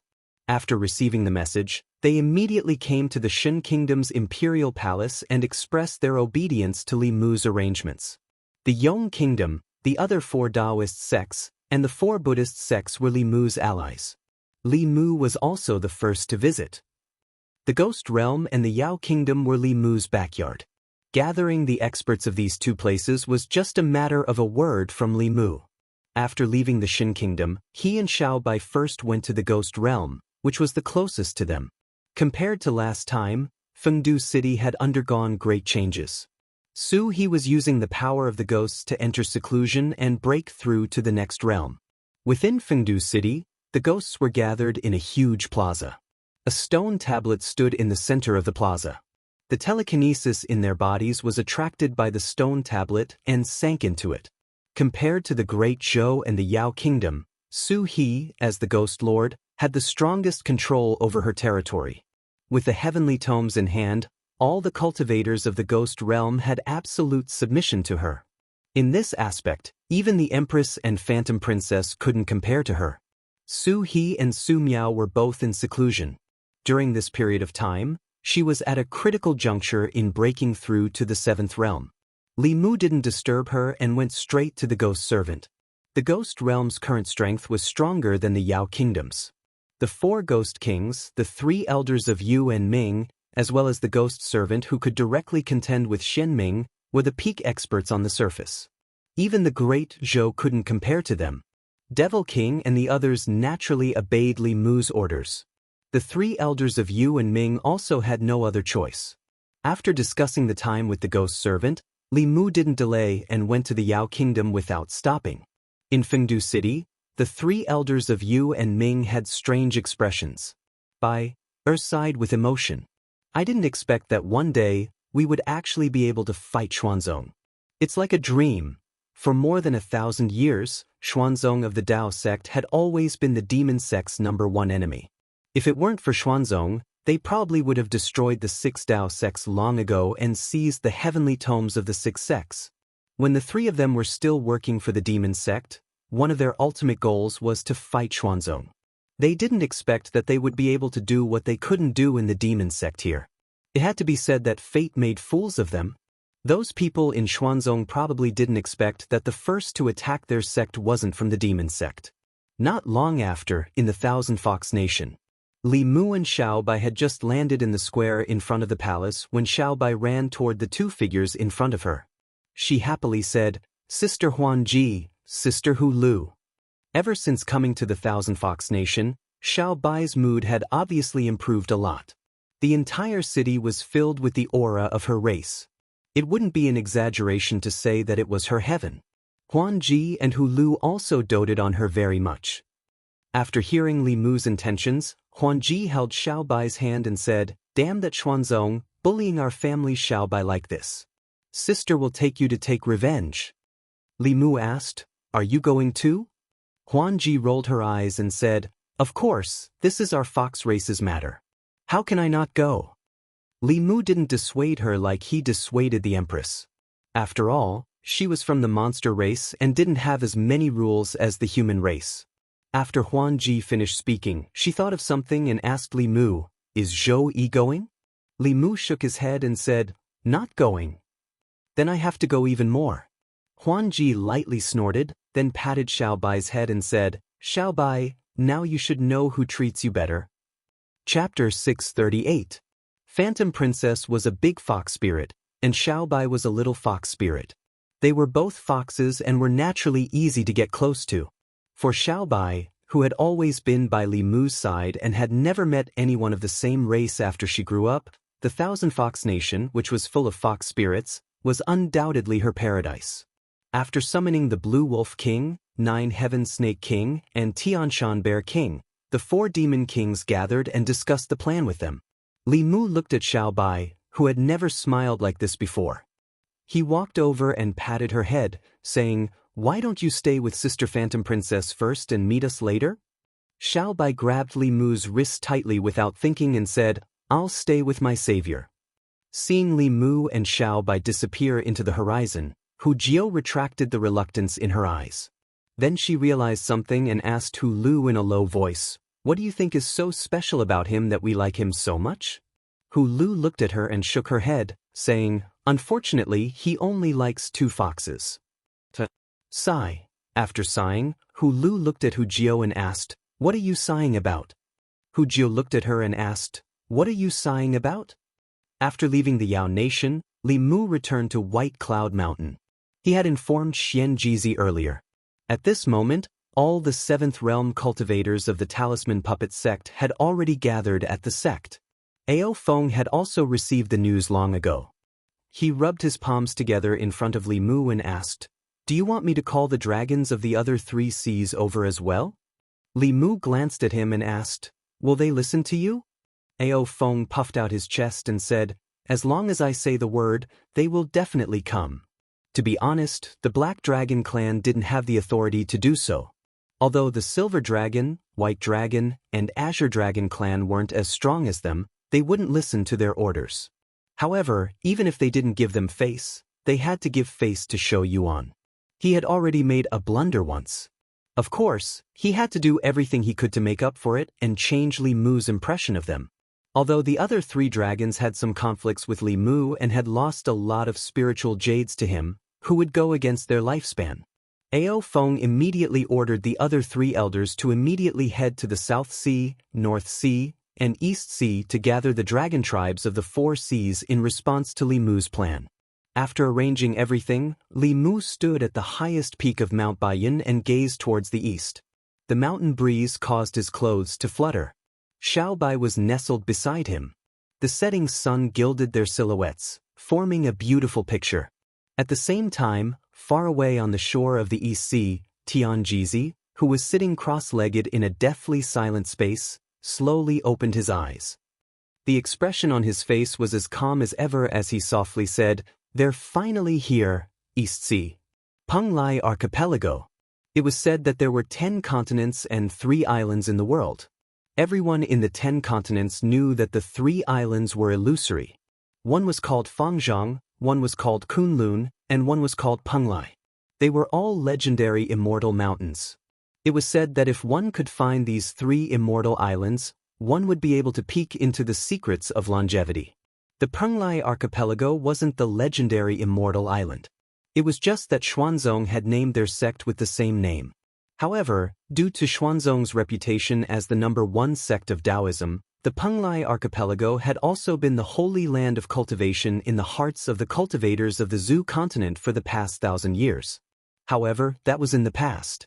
In the past year, Xuanzong's status and influence had taken a turn for the worse. The Great Zhou didn't allow them to establish their Dao arenas. The Demon Country and the Ghost Domain didn't allow Xuanzong's disciples to enter. The other 5 sects of the Orthodox Taoism no longer had any dealings with Xuanzong. In the past half a year, almost no news about Xuanzong had appeared in the cultivation world. Due to the difficulty of moving around outside, Xuanzong's disciples didn't go out anymore. Instead, most of them cultivated in seclusion within the sect. They would often think of the scene during the Taoism exchange meet. That was also the turning point of Xuanzong's fortune. If the sect had acted impartially back then, they definitely wouldn't have fallen to such a state today. This time, Xuanzong's disciples were still cultivating in the sect as usual. In the Dao Palace on the upside-down mountain peak at the highest level, Dao Qingzi, who had half white hair and half black hair, was sitting on a huge spiritual jade chair as he listened to the elders' reports. Because the Great Zhou didn't allow us to establish our Dao arenas, nor did they allow us to recruit disciples. Last month, there were less than 5 new disciples. The Ghost Domain didn't allow us to enter, and the Demon Country didn't do business with Xuanzong. In the past 3 months, our disciples didn't have any soul power to cultivate, and the spiritual herbs were almost used up. We can't continue like this. Without new disciples and without cultivation resources, Xuanzong will definitely fall in a few years. Dao Qingzi's face darkened as he listened to the elders' reports. Coupled with his half-black and half-white hair, he looked very strange. In the past, Xuanzong never had to worry about talented disciples. Xuanzong's Dao arenas were all over the Zhu continent. Regardless of whether they were disciples of cultivation families or itinerant cultivators, they all fought tooth and nail to become Xuanzong's disciples. Every month, Xuanzong rejected at least 800 people, if not 1,000. Now, they couldn't even recruit disciples. Xuanzong was located on the shore of the East Sea. They needed to recruit disciples from the Great Zhou and obtain resources from the Ghost Domain and the Demon Country. Because of Li Mu, these 3 sects had directly cut off all ties with Xuanzong, making them a completely isolated sect. If this continued, Xuanzong would definitely fall at an extremely fast speed. Just as Xuanzong's elders were frowning and finding it difficult to speak, the gloomy Dao Qingzi suddenly raised his head. With a shocked expression, he flew out of the Dao Palace. A moment later, the other 3 Seventh Realm cultivators seemed to have sensed something and flew out with Dao Qingzi. Far away in the sky, streaks of rainbows were shooting towards the direction of the Xian sect. Each streak of light exuded an extremely powerful aura. Seeing this, a chief's expression changed drastically. He said in fear, "Oh no, the demon sect is attacking." Dao Qingzi's pupils constricted. he said in a low voice. No, it's not the demon sect. As the streaks of light got closer, someone finally saw what was happening inside the streaks of light. The fear on their faces gradually turned into shock and confusion. In the lead were more than 10 figures in Daoist robes. Apart from Xuanzong, they were the sect masters, grand elders, and 7th realm cultivators of the 5 sections. Behind the 5 sects cultivators were 4 old monks standing on lotus platforms. Their bodies glowed faintly with golden light, and they also exuded 7th realm auras. Beside the 4 monks were 3 figures in imperial robes. They were also 7th realm cultivators. On the other side, 5 powerful demonic auras shot into the sky. Then, 7 figures appeared in a cloud of ghostly fog. However, this was not the most shocking thing. More than 10 black, green, silver, and white dragons circled above the crowd. The aura of each dragon gave Xuanzong's cultivators an extreme sense of oppression. That was a 7th realm dragon. More than 10 7th realm cultivators descended on Xuanzong. At this moment, the seawater surged, and the sky changed color. A terrifying aura enveloped them. Even though Xuanzong's sect-protecting array was activated immediately, the Xuanzong cultivators in the array formation still felt a sense of suffocation. Especially when they saw the young man and woman at the front of the crowd, their expressions changed. Dao Qingzi clenched his teeth and squeezed out 2 words. Li Mu. Li Mu's expression was calm. He said calmly, Dao Qingzi, we meet again. The simple, we meet again, sounded extremely complicated in the ears of the Xuanzong cultivators. The last time they met, he was just a mere 5th realm disciple of Fulu school. Although he had a high status, he was so insignificant in front of Xuanzong. Even if he bullied him wantonly, Fulu school could only swallow it. In just 2 years, Xuanzong's status plummeted. The next time they met, the 5th realm cultivator was already a 7th realm cultivator. He brought dozens of 7th realm cultivators from the 5 Daoist sects, the 4 Buddhist sects, the Demon Nation, the Ghost Realm, and the Dragon Race to Xuanzong with an indomitable attitude. The current Li Mu and Xuanzong were just like Xuanzong and Li Mu in the past. It was karma and retribution. The Xuanzong disciples had also walked out of their cave abodes. They looked at the figures in the sky with dazed expressions. What happened? Aren't those the seniors of the other 5 sects? What are they doing in Xuanzong? Oh my God, so many cultivators. They're Buddhists, demons, ghosts, and even the dragon race. What happened? Among the crowd, Qingzi, who had already finished his confinement, looked up at Li Mu and the girl beside him. His face instantly turned pale. Even with his 5th realm cultivation, he couldn't support his body and fell to the ground powerlessly. Dao Qingzi's face was also pale. Although Li Mu only greeted him casually, how could he not know the purpose of his trip to Xuanzong? 2 years ago, Xuanzong used his power to bully others and covered for Qingzi. After causing a ruckus at Fulu school, he left with his tail between his legs. 2 years later, the Xuanzong was also the one being bullied and humiliated. But now, the Xuanzong was the one being bullied. Among the dozens of cultivators, including Li Mu, there were several whose cultivation was unfathomable. Not to mention the dragon race, even if all the cultivators of Xuanzong worked together, it would still be like throwing eggs at a rock. A trace of regret finally appeared on the white-haired half of Dao Qingzi's face, but the black half of his face became even more ferocious. He said sternly, other than the demon sect, you're the first one to lead people to attack Xuanzong in the past 1,000 years. Elixir Cauldron sect, Spiritual Array sect, South sect and North sect, do you know what you're doing? Do you want to kill your fellow disciples? Although his face was ferocious, anyone could see that Dao Qingzi was a bit cowardly at heart. After all, even if there were only half of the cultivators present today, they could still raise Xuanzong to the ground. Xuanzong's history of bullying others was gone forever. Li Mu looked at Dao Qingzi and said calmly, our sect has no intention of killing our fellow disciples. We're only here to seek justice. Are you going to hand over Qingzi, or should I go and take him myself? It was the same request as 2 years ago, but Xuanzong could no longer treat it the same way as 2 years ago. Beside Dao Qingzi, Another Grand Elder and several first seats were silent for a moment before speaking one after another. Senior brother, hand over Xianxia. That's right, Martial Uncle. This is our fault. Don't continue to make mistakes, Martial Uncle. Isn't it enough that the sect has become like this? Not only did the cultivators of Xuanzong try to persuade them, but the disciples of the sect also had the same idea. Xuanzong was in the wrong, and the powerful sect in the past had fallen to its current state. It was reaping what it had sown. Xianxia stood in the crowd and looked at the disdainful and hateful gazes of his fellow disciples. He only felt a chill run down his spine. He gathered all his spiritual power and wanted to escape, but a figure suddenly appeared beside him. It was Xuanzong's sect master, Miao Yunzi. Sect master. Sect master is back. Sect master, please don't leave again. Xuanzong needs you. Seeing their former sect master, Xuanzong's disciples were all excited.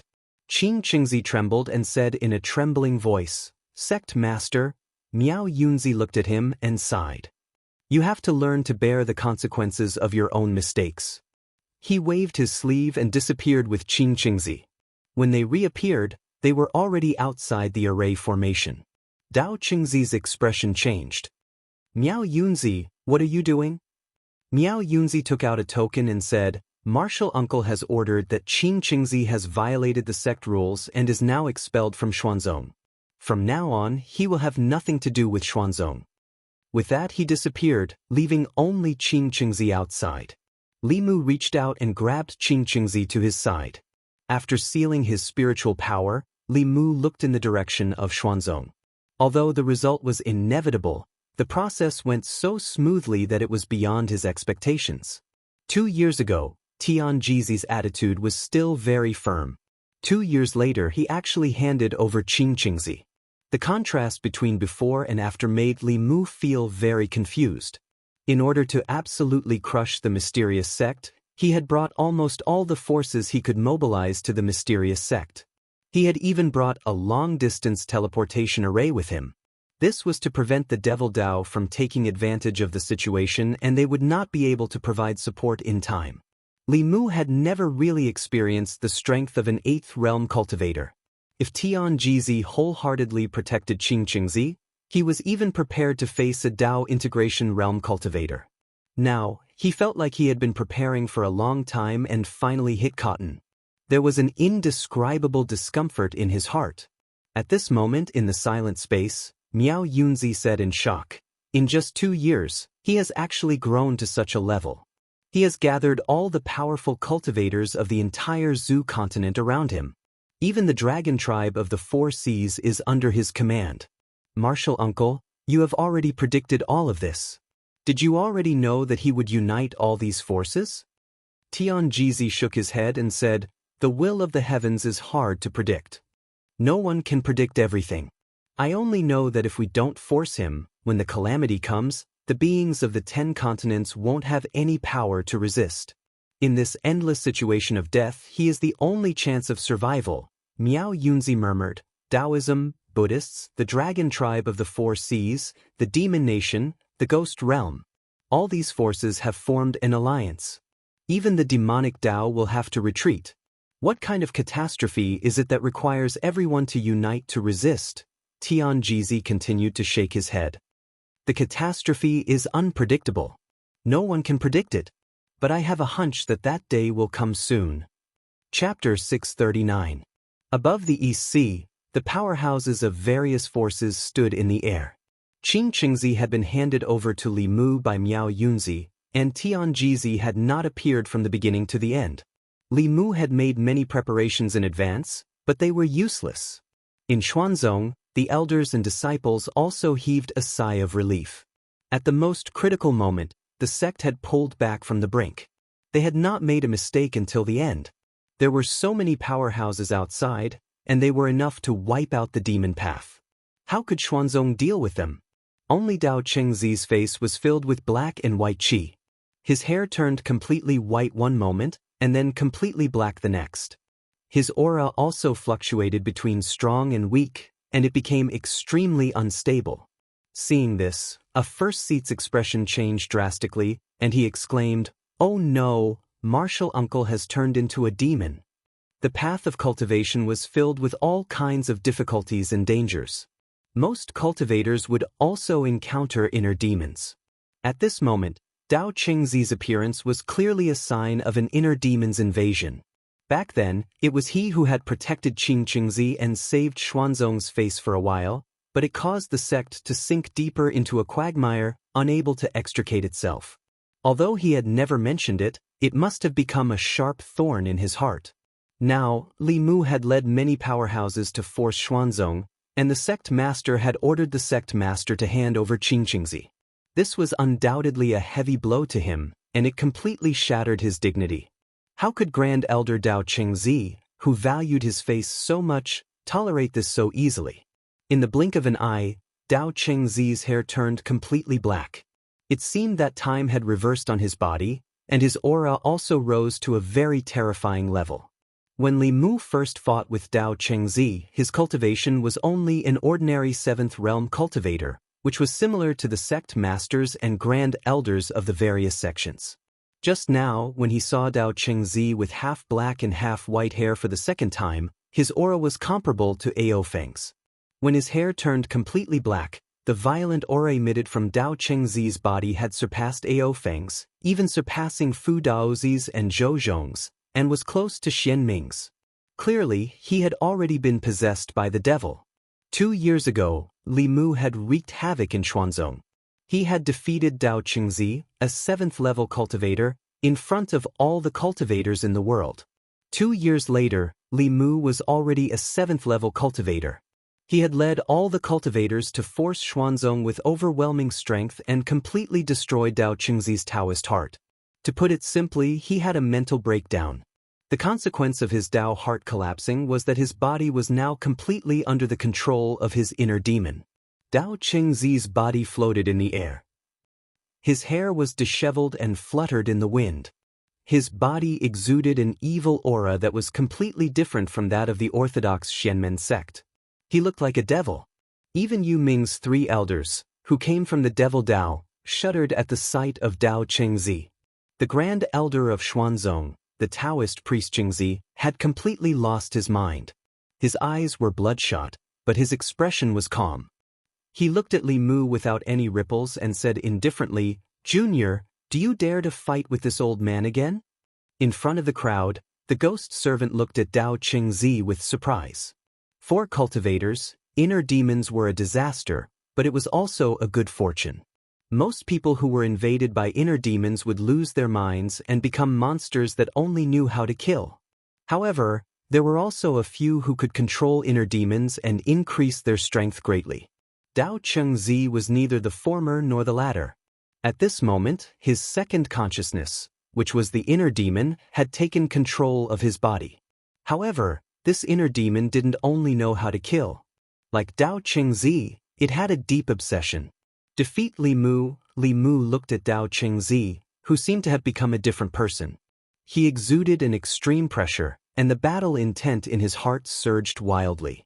The grudge between Fulu School and Xuanzong seemed to be between Xiaobai and Qing Qingzi, but it was actually between him and Dao Qingzi. No matter who won or lost in today's battle, the grudge between them would be completely resolved. A powerful aura also surged out of his body. He laughed and said, "Why wouldn't I dare?" Under the gaze of all the cultivators, as well as all the disciples and elders of Xuanzong, 2 streaks of light flew out from the crowd. They collided violently, and each retreated hundreds of feet. Li Mu's body was as strong as a dragon's, while Dao Qingzi formed a shield around him. This was a probing move, but neither of them had the upper hand. In the next moment, Dao Qingzi opened his mouth. A white light flew out of his body and quickly turned into a silver flying sword. The flying sword transformed into thousands of sword shadows behind him. They arranged themselves into a huge fan shape and then shot toward Li Mu. At the same time, countless streaks of blue light appeared behind Li Mu. Thousands of spear shadows flew out. In the void between the two, the spear shadows and sword shadows collided. Black cracks spread out like a spiderweb. What a powerful spell! Even space can't withstand it. Is this a battle between 7th realms? The disciples of Xuanzong were shocked, but there was also a hint of excitement in their eyes. Compared to this battle, their usual battles were no different from children playing house. They didn't realize that many of the Seventh Realm cultivators present couldn't hide the shock in their hearts when they saw the space shatter. This wasn't a battle between Seventh Realms. Which Seventh Realm cultivator here could shatter the void? The short battle between Li Mu and Dao Chengzi made them realize that even though they were all in the Seventh Realm, the gap between them could be so huge. Among the people present, perhaps only little White and Huanji's eyes were twinkling like little stars. In the sky, it was impossible to see the silhouettes of these two people. Only the light of spells could be seen flashing. The Xian house was famous for its variety of spells. However, in terms of the number of spells that the house knew, Li Mu did not lose out to the supreme elder of the house. In this short battle, he had broadened everyone's horizons. In this extremely short period of time, Li Mu had already realized that the demonized Dao Chengzi's Dharma power was no weaker than his. Furthermore, the number of Dharma spells and divine powers that Dao Chengzi knew was also the greatest among all the opponents that Li Mu had encountered. The two of them countered each other's moves with various divine powers. Of course, if Li Mu took out the sun-shooting bow, Dao Chengzi wouldn't be his opponent. However, the sun-shooting bow was like a bug in the 10 continents. It could kill people of the same level instantly. Li Mu couldn't afford to cheat in front of so many people, and Phantom Princess and Xiao Bai were watching. Dao Chengzi wouldn't accept it either. Moreover, this was a fair battle. He didn't know how to cheat, nor did he need to. Li Mu reached out, and a green light flashed in his hand. He held Heaven Breaking in his hand and chose to fight in close combat. Spells were his strong suit, and also Dao Chengzi's strong suit. The winner couldn't be decided in a short time. Li Mu disappeared. When he reappeared, he was already behind Dao Chengzi. The tip of his spear stabbed toward Dao Chengzi's back with lightning speed. Dao Chengzi's back was facing Li Mu. His body swayed inexplicably, and Li Mu's spear missed. He shook the spear, and several spear shadows appeared in the void and stabbed toward Dao Chengzi at the same time. Dao Chengzi's body swayed again, and several afterimages appeared, dodging Li Mu's every attack. He slowly turned around and casually dodged Li Mu's close-range attacks. He said in a low voice, "I started cultivating when I was 5, refined my soul when I was 6, condensed my soul when I was 7, and condensed my soul when I was 8. I entered the divine power realm when I was 10, the creation realm when I was 20, the Dongxian realm when I was 40, and the transcendence realm when I was 80. I've cultivated for 100 years. How can I lose?" His words were powerful, but everyone could hear the unwillingness in them. Almost all the seventh realm cultivators present could feel the unwillingness. To be able to cultivate to this level, they were all geniuses among geniuses. Who didn't have arrogance higher than the sky?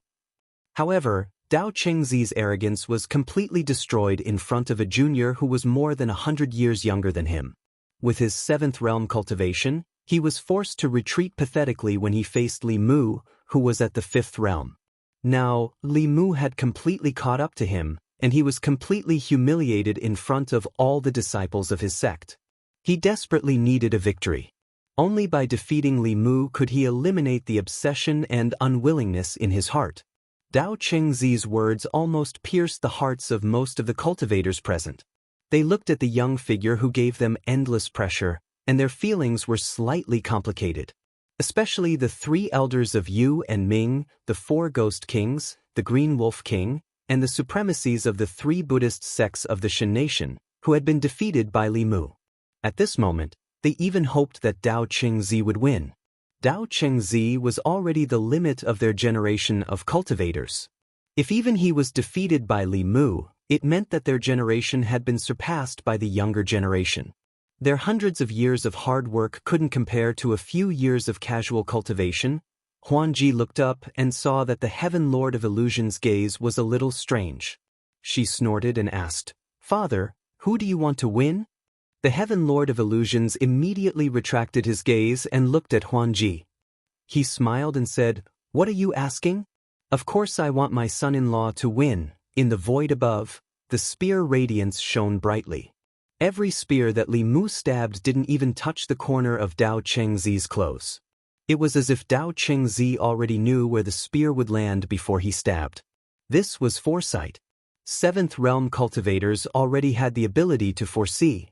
However, in order to foresee the attacks of cultivators of the same level, one had to cultivate the art of divination to the peak. This was what Xuanzong cultivators were good at.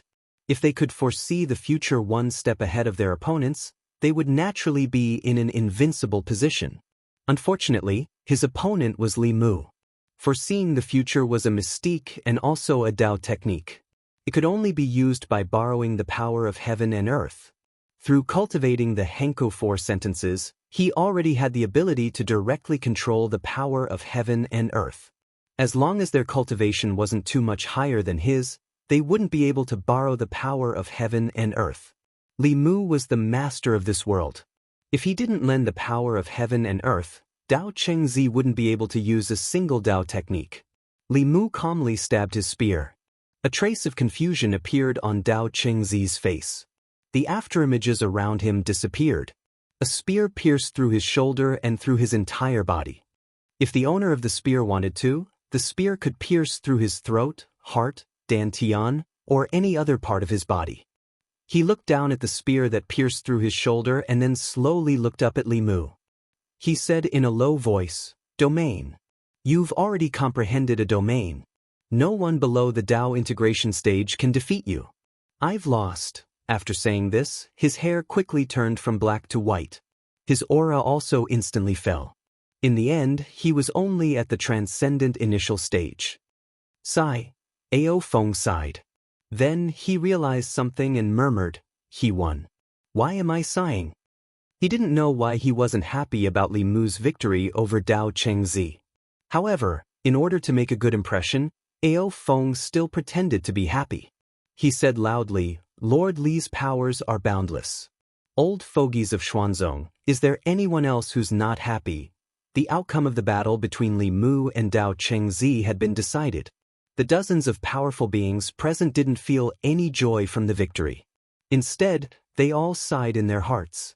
Dao Chengzi's defeat represented the end of an era.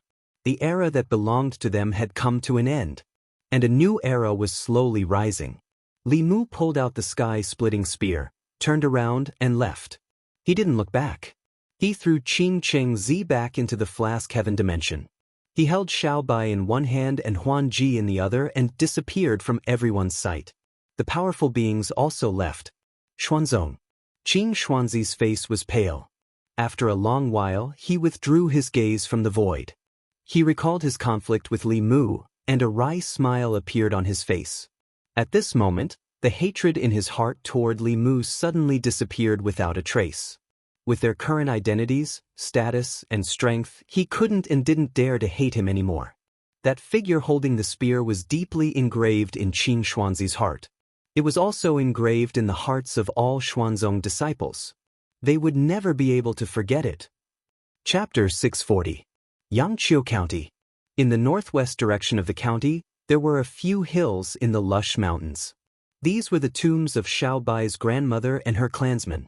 When they left Yangqiu County, Li Mu and Xiaobai buried them with their own hands. Xiaobai knelt in front of the tombs with tears in her eyes. She sobbed and said, "Grandma, big sister Yingying, big sister Yenin, Xiaobai has avenged you." Qing Chengzi's body was lying in front of the tombs. He had committed suicide. After being abandoned by Xuanzong, he knew that he would not have a good ending, so he dispersed his soul. Li Mu flicked his finger and a fireball landed on his body. The flames rose instantly and were extinguished in an instant. A gust of wind blew, and everything returned to dust. The grudges between Xiaobai and Qing Chengzi, as well as the grudges between Li Mu and Xuanzong, were resolved. Li Mu stayed here with Xiaobai for a few hours before returning to his ancestral home in Yangqiu County. The place that was once extremely familiar to him was now completely different. The shops on the street had changed several times, and the roads that he used to patrol had become unfamiliar. It was no longer the Yangqiu County that Li Mu was familiar with. The sky was already bright. Li Mu looked at Xiaobai, who was still sleeping soundly beside him, and a smile appeared on his face. 6 snow-white fluffy tails were hanging by the bed. She had taken her revenge, and the only thing that bothered her was put down. Last night, she had silently advanced in her sleep. Xiaobai's talent was not bad. Under Li Mu's nourishment, she had never lacked any cultivation resources. The medicinal power in her body had accumulated, and her dermic powers were far superior to ordinary dermic powers. She should have advanced to the 6th realm like Lu Hanyan and Li Qing, but because of the unresolved knot in her heart, her cultivation had stagnated for a long time. The knot in Xiaobai's heart had been untied, and Li Mu had also put down a huge burden in his heart. To treat the number 1 sect in the world as an enemy required a great deal of courage. In order to be able to speak with Xuanzong on an equal footing one day, Li Mu had made countless efforts in the past 2 years. He had already returned the humiliation of that day in double. From now on, he and Xuanzong would mind their own business. He would go his own way, and they would go their own way. The glory of Xuanzong is a thing of the past. In the near future, Fulu School will replace it. In the coming days, Li Mu needed to focus all of his attention on the demonic path. During this time, although the demonic path had been quiet, Li Mu could already feel the calm before the storm. When the demonic path ancestors gathered together, the calamity of the righteous path would also arrive. Deep in the South Sea, Ghost Island. Aside from the people of the demon sect, no one knew the location of Ghost Island. It was not that the island was remote, but that the location of Ghost Island was not fixed. To be exact, it was a floating island floating in the South Sea. For hundreds and thousands of years, it had been wandering aimlessly. Only through the mutual sensing between the tokens of the demonic path could the location of the island be found. Xianming sat up in his sarcophagus on the tower in the center of the island. He lowered his voice and said, "Buddha, Taoism, monster, ghost, dragon tribe. For thousands of years, no one has ever united them. Even Ao Qing couldn't do it. What's so special about him?" The 3rd ancestor slowly said, "In the past 10,000 years, he is indeed the biggest anomaly we have encountered." Xianming said regretfully, "Unfortunately, he did not flatten Xuanzong. This will save us a lot of trouble in the future." The 3rd ancestor said, "He is a smart man, but Tianjizi is not that simple. Li Mu has united many forces. The situation in the Zhu continent is no longer under our control. Order all disciples to stop all actions and wait for the right opportunity." One order after another silently spread out from Ghost Island. Shen Du. Ever since Li Mu brought everyone to Xuanzong for a stroll, the entire Zhu continent seemed to have settled down. Earlier, there were still traces of the demonic path in the various counties and southern countries of the Great Zhou. Overnight, they seemed to have evaporated into thin air, disappearing without a trace. Without a doubt, the forces gathered by Li Mu this time had intimidated the demonic path. Although the demonic path's 3 ancestors and Xianming were on Ghost Island, the number of core experts was far less than what Li Mu had gathered that day. After realizing the difference in strength, they did not dare to be too active on the continent. In the entire Zhu continent, the only place that was not so peaceful was the Shen nation. The conflicts between the tribes in Yanzhou were getting more and more intense. The flames of war spread to the borders of the Shen nation, resulting in a lot of bloodshed and even deaths. Although the Shen nation had sent troops to suppress the conflicts would not subside in a short time. Li Mu had been diligently cultivating in Shen Du these days. The existence of the 1st and 2nd ancestors of the demonic path made him uneasy. After the dual cultivation, Lu Hanyan and Li Qing were exhausted and fell asleep. Li Mu was still full of energy. His body was comparable to that of the Dragon Clan. He could only return to his study, take out 2 pieces of top-grade spiritual jade, and cultivate with them in his hands. Creak. At a certain moment, the study's door suddenly opened and then slowly closed. 2 figures slipped into the room. Li Mu opened his eyes and asked, "Why aren't you sleeping? What are you doing here?" Xiaobai blushed and said, "I want to sleep with benefactor." Wanwan continued, "I want to sleep with Xiaobai." Xiaobai wanted to sleep with Li Mu, and Wanwan wanted to sleep with Xiaobai. However, when they slept, they lay on either side of Li Mu. Li Mu originally wanted to cultivate all night, but now he could only sleep with them. Li Mu could not sleep well with the fragrance of girls on both sides.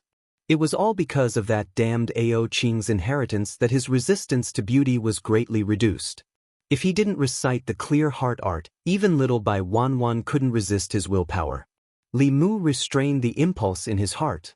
After an unknown period of time, Xiao Bai's voice sounded in his ear. Benefactor. Xiao Bai leaned close to Li Mu's ear and whispered, Benefactor, I want to tell you something. Li Mu asked, What is it? Xiao Bai lowered her voice and said softly, Sister Wan and I are no longer children. It was unknown if the fox race was born to do this, but after saying this, the usually innocent and cute Xiao Bai actually stuck out her small tongue and licked Li Mu's earlobe. At the same time, on the other side, Wan's body also leaned over. In the past month, Li Mu had roughly experienced Ao Qing's happiness. Ever since Wan and Xiao Bai, Ting Xian, who had never been obedient, sneaked into his room one night. That night, Li Mu learned for the first time how clingy the snake demon was. And one night, when Ting Xian encountered a bottleneck in his cultivation and came to ask Li Mu for advice on cultivation problems, she happened to bump into Ting Xian, who had sneaked into Li Mu's room. The double happiness became double happiness. Finally, his body, which was as strong as a dragon's, could not take it anymore. The Tao of dual cultivation also had to be controlled. Cultivating without restrictions would instead be counterproductive. Li Mu planned to rest for a few days and return to White Cloud Mountain to see the progress of his disciples' cultivation. The spirit jades plundered from the Four Seas dragon race made Fulu School the richest sect in the cultivation world. Even if the 5 Daoist sects and the 3 Buddhist sects were added together, they were still far from White Cloud Mountain spirit jades.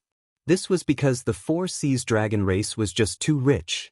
In the smaller continents, the resources were divided among countless factions and sections. There was not much left in each person's hands. However, the largest ocean was the dragon race's territory. There were only 100 or so dragon race members in the Four Seas. They monopolized the ocean's resources. Ordinary people could not imagine how deep their foundation was. The various sects did not lack geniuses, but their resources were extremely limited. The sect had 2 powerhouses at the peak of the Blessed Realm, but there was only one portion of resources that could allow a 5th realm cultivator to enter the 6th realm. This was the most important reason that limited the number of powerhouses in each sect. The problem Fulu School was facing now was that the sect had 2 powerhouses at the peak of the Blessed Realm, but there were 10 portions of resources that could allow a 5th realm cultivator to enter the 6th realm. The disciples who could not obtain too many resources in the past did not need to fight for them. Everyone had a share. This caused the disciples who broke through to the next realm to spring up like bamboo shoots after a rain in the past month. Although 7th realm powerhouses were not made from spirit jades, there were a few elders who were stuck at the peak of the Blessed Realm who broke through with the help of spirit jades. The number of 6th realm powerhouses in Fulu School quickly increased to 11. This number was still a little lacking compared to the current Xuanzong. However, Fulu School had already surpassed Xuanzong in terms of the number of 7th realm powerhouses. With almost endless resources, it was only a matter of time before the sect's core strength surpassed Xuanzong's. However, spirit jades could increase the sect's overall strength, but they could not increase the sect's peak combat strength. Breaking through to the 7th realm either relied on legacies or Emperor Qi. There were shortcuts. However, how could one break through to the 8th realm? Fulu School once had a 9th realm powerhouse, but at that time, the spiritual Qi of heaven and earth was not as thin as it was today. One could reach the 9th realm through normal cultivation. The same method could no longer be used today. In today's world, the only ones who knew about the cultivation method of the 8th realm were probably Xuanzong and the demonic path. However, it was clear that neither Xuanzong nor the demonic path would reveal it to Li Mu. In order to face the danger that could come at any time, Li Mu stayed at White Cloud Mountain for 3 days before heading to the Yao Nation to discuss the Tao of dual cultivation with Huanji. At the same time in Yanzhou, on a vast plain, 2 large tribes were fighting fiercely. Tens of thousands of soldiers had died on the battlefield. The entire plain was covered in mountains of corpses and seas of blood. The land that stretched as far as the eye could see was dyed dark red by blood. Under the plain, 10,000 feet deep, a sinister man sat cross-legged. Streaks of baleful chi were attracted from the battlefield above and entered his body. The more intense the battle above was, the more baleful chi flowed into the ground. It gradually formed a black cocoon that enveloped the sinister man. Juku Continent. Juku Continent was located overseas, far away from the other continents. It did not have much interaction with the other continents. Unlike the divided Zu Continent, Juku Continent had hundreds of millions of people, but only one unified country, the Ying nation. A few months ago, a sudden plague swept through the Ying kingdom. Hundreds of thousands of people had already died from the plague, and the number was still increasing. The cultivators of the Ying continent had tried to save them, but no matter if it was pills or talismans, none of them had any effect on the plague. More and more people died in their homes, on the streets, and everywhere else. The air above Juku continent was filled with a thick baleful qi. Even if cultivators encountered it, they would avoid it. No one knew that at the center of this deathly aura, there was a gray figure floating in the air. His eyes had no pupils and were completely gray. An ancient book page floated above his head, and the deathly aura in the distance was attracted by the book page and slowly gathered towards this place. Chapter 641. Ghost Realm, Fengdu City. Li Mu and Illusion Princess floated in the air. The three elders of Yu and Ming, the four ghost kings, and the ghost servant stood behind them, looking at a huge fog vortex in the city. Li Mu and Illusion Princess were cultivating in the demon nation when they suddenly received a message from the ghost servant that something strange had happened in Fengdu City. He immediately rushed to the ghost realm with Illusion Princess. In Fengdu City, the fog vortex gathered all the yin qi within 1,000 miles and sucked it into the vortex. Under the huge fog vortex, a powerful aura was brewing. It wasn't the first time Li Mu felt this aura, so he naturally knew what it meant. With the combined efforts of the entire ghost realm, he was taking the crucial step. Soon, the Empress of the Great Zhou, the Queen of 10,000 demons, and the Master of the Ghost Realm would all become 7th Realm experts. Li Mu and the others waited for several hours. In the fog vortex, Su He's aura finally reached a peak. Then, it broke through a certain barrier. The vortex gradually dissipated, and a figure walked out. At this moment, the four ghost kings and Feng Yi, who only had a soul body, suddenly felt a sense of fear from the depths of their hearts. Facing the figure that walked out, they couldn't suppress the desire to submit in their hearts. They couldn't help but bow, and even their heads were lowered. In Fengdu City, countless ghost cultivators had the same feeling. They all knelt on the ground and kowtowed in a certain direction. Outside Fengdu City, the wandering ghosts all stopped in their tracks. Then, they lined up in neat rows and slowly floated towards Fengdu City. The ghost servant knelt on one knee and said respectfully, "Congratulations, Ghost Lord." When the four ghost kings and Bai One saw this, they knelt down as well. Although Bai Two and Bai Three weren't ghost cultivators and didn't cultivate ghost Dao techniques, they were too embarrassed to remain standing when everyone had knelt down. They could only kneel down and say respectfully, "Congratulations, Ghost Lord." Suhi's voice was gentle as she said, "Rise." Then, she slowly walked in front of Li Mu and looked at Illusion Princess. Illusion Princess also puffed out her chest and looked back at her, not to be outdone. Suhi was the first to speak. I've often heard him mention it. Now that I've seen it with my own eyes, the Queen of the 10,000 demons is indeed charming. For some reason, although Illusion Princess didn't like Zhou Yi, she didn't reject the girl in front of her. She smiled and said, "Ghost Lord Sister, you're too kind. You're also very beautiful." Suhi bowed to her and said softly, "Suhi." Huanji also returned the greeting and smiled, "Huanji." Seeing the two of them complimenting each other and introducing themselves, Li Mu was momentarily stunned. Phantom Princess and the Empress were like fire and water. They were always at loggerheads with each other. However, she and Suhi got along very well. This was out of Li Mu's expectations. Originally, this time, if she didn't insist on coming, Li Mu planned to go to the ghost realm alone. With her by his side, he felt uneasy. Only now did he feel relieved. Each of them had a noble status and millions of people under them. If they were all like Illusion Princess and the Empress, Li Mu would be stuck in the middle. Who knew how uncomfortable it would be? After Su He advanced, countless wandering souls began to gather outside Fengdu City. Those were the wandering souls of the ghost realm welcoming their king. At first, they were just low-level wandering souls. Gradually, 5th and 6th level wandering souls began to appear. Among the group of wandering souls, there were existences whose auras weren't weaker than the 7th level. The ghost realm was a treasure trove that hadn't been fully explored yet. Only when she advanced to the 7th level could she completely control this treasure trove. In the next few days, Li Mu accompanied Su He and traveled through the entire ghost realm.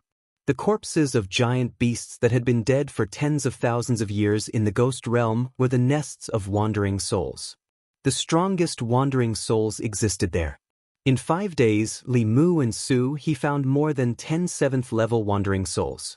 Su He subdued all of them. It was also in these few days that Li Mu and Su He noticed some clues. In the ghost realm, the number of souls suddenly increased dramatically. Moreover, they were all Yin spirits that had just died. As the master of the ghost realm, Su He was the clearest about the situation in the ghost realm. Wandering souls didn't have intelligence. Ghost cultivators also had the characteristics of ghost cultivators. The number of these two wouldn't change too much in a short time. If the number of Yin spirits in a place increased dramatically in a short time, there was only one possibility. That place had many people who died in a short time. And those Yin spirits couldn't all come to the ghost realm. Therefore, the true number of people who died in the places where these Yin spirits were was far more than this number. The two of them traced back to the source and finally found the source of these Yin spirits. The conflict at the border of the Shin nation let Li Mu know that Yanzhou wasn't peaceful recently. However, after personal investigation, he found out that the entire Yanzhou had completely turned into a battlefield. This was a large-scale war. Almost all the tribes and nations in Yanzhou participated in it. Millions of Yanzhou people died in the war. The souls of the dead even drifted to the ghost realm. Before the Great Zhou was founded, the situation in Zhou province was also like this. It wasn't until Emperor Taizu founded the Great Zhou that the Zhou continent was unified. During the reigns of Emperor Wu, Emperor Wen, and the Empress, the Great Zhou was cleared of internal and external troubles. Only then did the Zhou continent achieve its current stability. If it weren't for this, the Zhou continent would be no different from Yanzhou now. Although Li Mu couldn't stand the sight of corpses lying everywhere, this situation wasn't something that could be changed by one person or one nation. The only thing he could do was to protect the Zhou continent, protect the Yao nation, and protect the ghost realm. He didn't want them to follow in Yanzhou's footsteps. After figuring out the source of the Yin spirits, Li Mu and Su He left hand in hand. As they were leaving, he vaguely felt that something was wrong, but he couldn't pinpoint exactly what it was. He turned around to take a look, but still found nothing. Su He noticed Li Mu's strange behavior and asked, "What's wrong?" Li Mu shook his head and said, "Nothing. Let's go." However, just as they were about to return to the ghost realm, Li Mu suddenly turned back. At that moment, he finally realized what was wrong. Evil spirit. Wherever Li Mu and Su He went, there was no trace of evil spirit in the various battlefields in Yanzhou. This was extremely illogical. Battlefields were places of great evil. Evil spirit gathered here. Without external interference, it wouldn't dissipate even after hundreds of years. But in the various battlefields in Yanzhou, millions of people died, and there wasn't even a trace of evil spirit.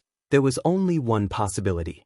The evil spirit in all the battlefields in Yanzhou had been taken away by someone. Li Mu had once sneaked into the ghost island and knew the cultivation methods of the demonic cultivators. In addition to the soul and blood essence of humans, evil spirit, death spirit, and so on were also one of their cultivation methods. Those who cultivated these paths often liked to use ancient battlefields or ancient tombs as cultivation places. These places were full of evil spirit and death spirit, which was the most suitable for them to cultivate. Soon, Li Mu realized something. The inexplicable intercontinental war in Yenzhou, the deaths of millions of people, and the disappearance of the evil spirit. Combined with these things, an answer was on the verge of being revealed.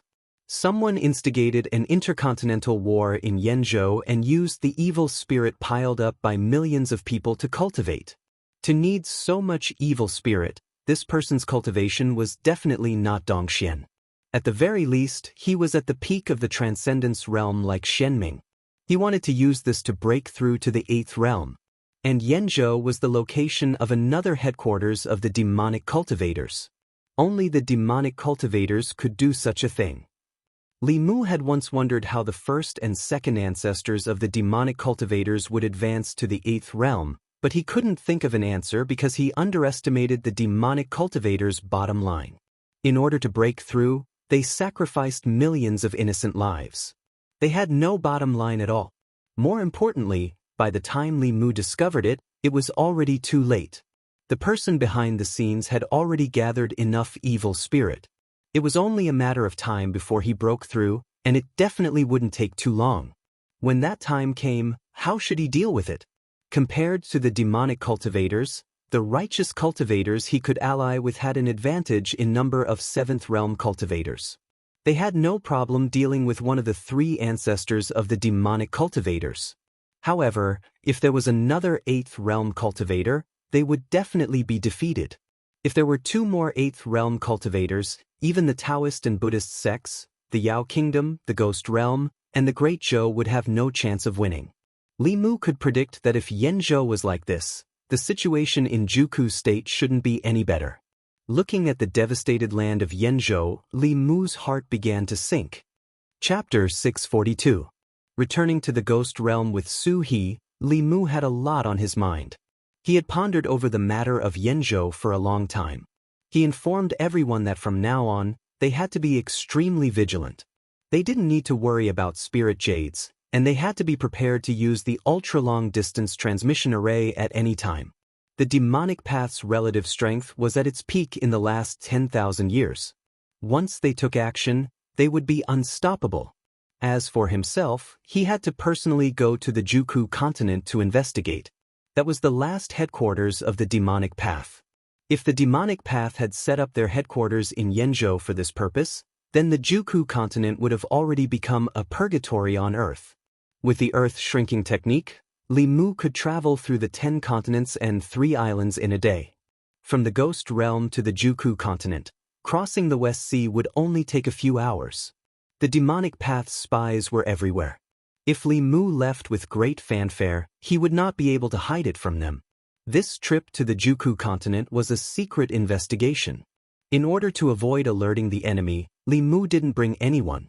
He quietly left the Ghost Realm alone and headed west from the West Sea. When he arrived at the Juku continent, what Li Mu saw was a plague that had swept through the entire continent. Countless people died in the plague. The Juku continent's only large country, the Ing country, did nothing, allowing its people to be swallowed up by the plague. Li Mu knew that the Ing country had long been controlled by the demonic path. Including the royal family, all the officials in the court were part of the demonic path. This was the result they wanted to see. In the Juku continent, Li Mu also discovered something unusual. In the first city he came to, the number of people who died was in the tens of thousands. But in the entire city, there wasn't much death energy. The small amount of death energy was slowly rising, floating towards the sky. Under normal circumstances, death energy would gather in low-lying areas, affecting the soil there, causing it to become barren and gradually become a place to raise corpses. The death energy didn't fall but instead rose. There must be something strange about it. Li Mu hid his figure and followed the death energy slowly rising, moving in a certain direction. Along the way, Li Mu had already discovered that death chi was rising from all over the cave-gathering continent, converging in the same direction. Until 2 hours later, a huge cloud of death chi appeared in front of Li Mu's eyes. In the entire Juku continent, hundreds of thousands of people who had died from the epidemic had gathered their death chi here, causing the originally formless death chi to become corporeal. Li Mu's eyes flashed with a golden light. His gaze pierced through the clouds of death chi, and he saw a gray-robed figure sitting cross-legged in the clouds. This person was currently absorbing the death chi in the clouds, and above his head was a simple and unadorned page. It was obvious that the death chi in the gathering cave continent was attracted by this page. Heavenly book. When he saw the page, Li Mu was shocked. At this moment, the gray-clothed man in the death aura seemed to have sensed something. He suddenly opened his eyes and turned to look in Li Mu's direction. There were no pupils in his eyes, only a gray-white color. His entire person was filled with a strange feeling. In the next moment, the gray-clothed man's figure vanished from the clouds. When he reappeared, he was 1,000 feet away from Li Mu. He stared at Li Mu with his gray-white eyes, and shock appeared in his eyes as he said, "It's you." Li Mu wasn't curious that this person would recognize him. To possess a heavenly book and have such a cultivation, he must be a top powerhouse of the demonic path. He might even be one of the first or second ancestors. As the gray-clothed man's voice fell, he turned into a beam of light and fled into the distance. This person's understanding of Li Mu was clearly deeper than Li Mu had expected. He and the demonic path were originally like fire and water, and both of them wanted to obtain the other's heavenly book. If the demonic path ancestors saw Li Mu, they would do everything in their power to capture him, so how could they flee without fighting? The only possibility was that this person knew that he was no match for Li Mu. With the sun-shooting bow in hand, Li Mu was invincible below the 8th realm. As long as this person hadn't reached the 8th realm, he didn't have the strength to contend with Li Mu. He was clearly aware of this point, so he didn't linger in the battle. Instead, he chose to flee. But how could Li Mu let him do as he wished? This person's identity was likely to be one of the demonic path ancestors, and one that hadn't advanced yet. If Lin Ming didn't take advantage of this opportunity to deal with him, there would be even greater trouble in the future. The sun-shooting bow instantly appeared in Li Mu's hand. Li Mu immediately shot out an arrow that contained 10% of his magic power. Although the sun-shooting bow was the most powerful when shooting out an arrow at full strength, unless Li Mu had the confidence to kill this person with a single arrow, he had to be extremely careful when shooting. First, he would use a less powerful arrow to exhaust himself, and at the same time quickly restore his cultivation. This way, he would have a decent endurance and wouldn't fall into a state of emptiness after shooting out an arrow, becoming a lamb waiting to be slaughtered. Swish. With Li Mu's current cultivation, even an arrow that only contained 10% of his magic power directly pierced through space, creating a spatial crack. It arrived behind the gray-robed person in the blink of an eye. This arrow was enough to kill a regular 7th-level cultivator. Just as the arrow was about to pierce through the back of the dark-robed person's heart, he suddenly turned around and punched out. Boom! His fist was wrapped in a deathly aura. When it collided with the arrow, the gray-robed person flew back 1,000 feet. However, the arrow directly collapsed into specks of light and vanished into the surroundings. The gray-robed person was unharmed after shattering the arrow from the sun-shooting bow with a single punch. The gray-robed person clearly realized something. He looked at Li Mu from several thousand feet away and pursed his lips. He said, "What? You don't dare to use your full strength?" Even Xianming would have been injured if he received Li Mu's arrow, but it didn't cause any harm to the gray-robed person. His cultivation was much stronger than Xianming's. He was probably only a step away from the 8th level. Li Mu looked at him and asked, "Which ancestor of the demonic way are you?" The gray-robed person smiled faintly and said, "You can call me second ancestor, or you can call me Yuan Luo." Li Mu had seen Yuan Luo's name in Ao Qing's diary. He was Ao Qing's old rival from 8,000 years ago. Before Ao Qing's lifespan ended, they still couldn't determine a victor. As expected, he was one of the 2 ancestors of the demonic way that Li Mu had never met. Yuan Luo's cultivation had already reached this level. Once he completely refined the deathly aura, he would definitely step into the way integration stage. Together with the first ancestor of the demonic way would be invincible. Li Mu couldn't just watch this happen. Against such an opponent, it was useless to waste his energy. He put away the sun-shooting bow and a long spear appeared in his hand. The gray-robed person looked at the long spear in Li Mu's hand and sighed.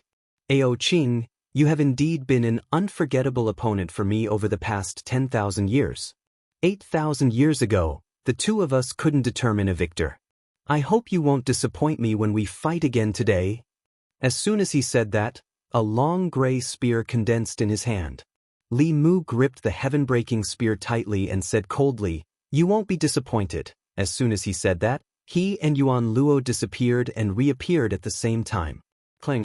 The tips of the spears collided with an ear-piercing sound. A black spot suddenly appeared where the tips of the spears met before spreading into countless black lines. The space there shattered like a mirror. The two of them tacitly didn't choose to fight with their abilities.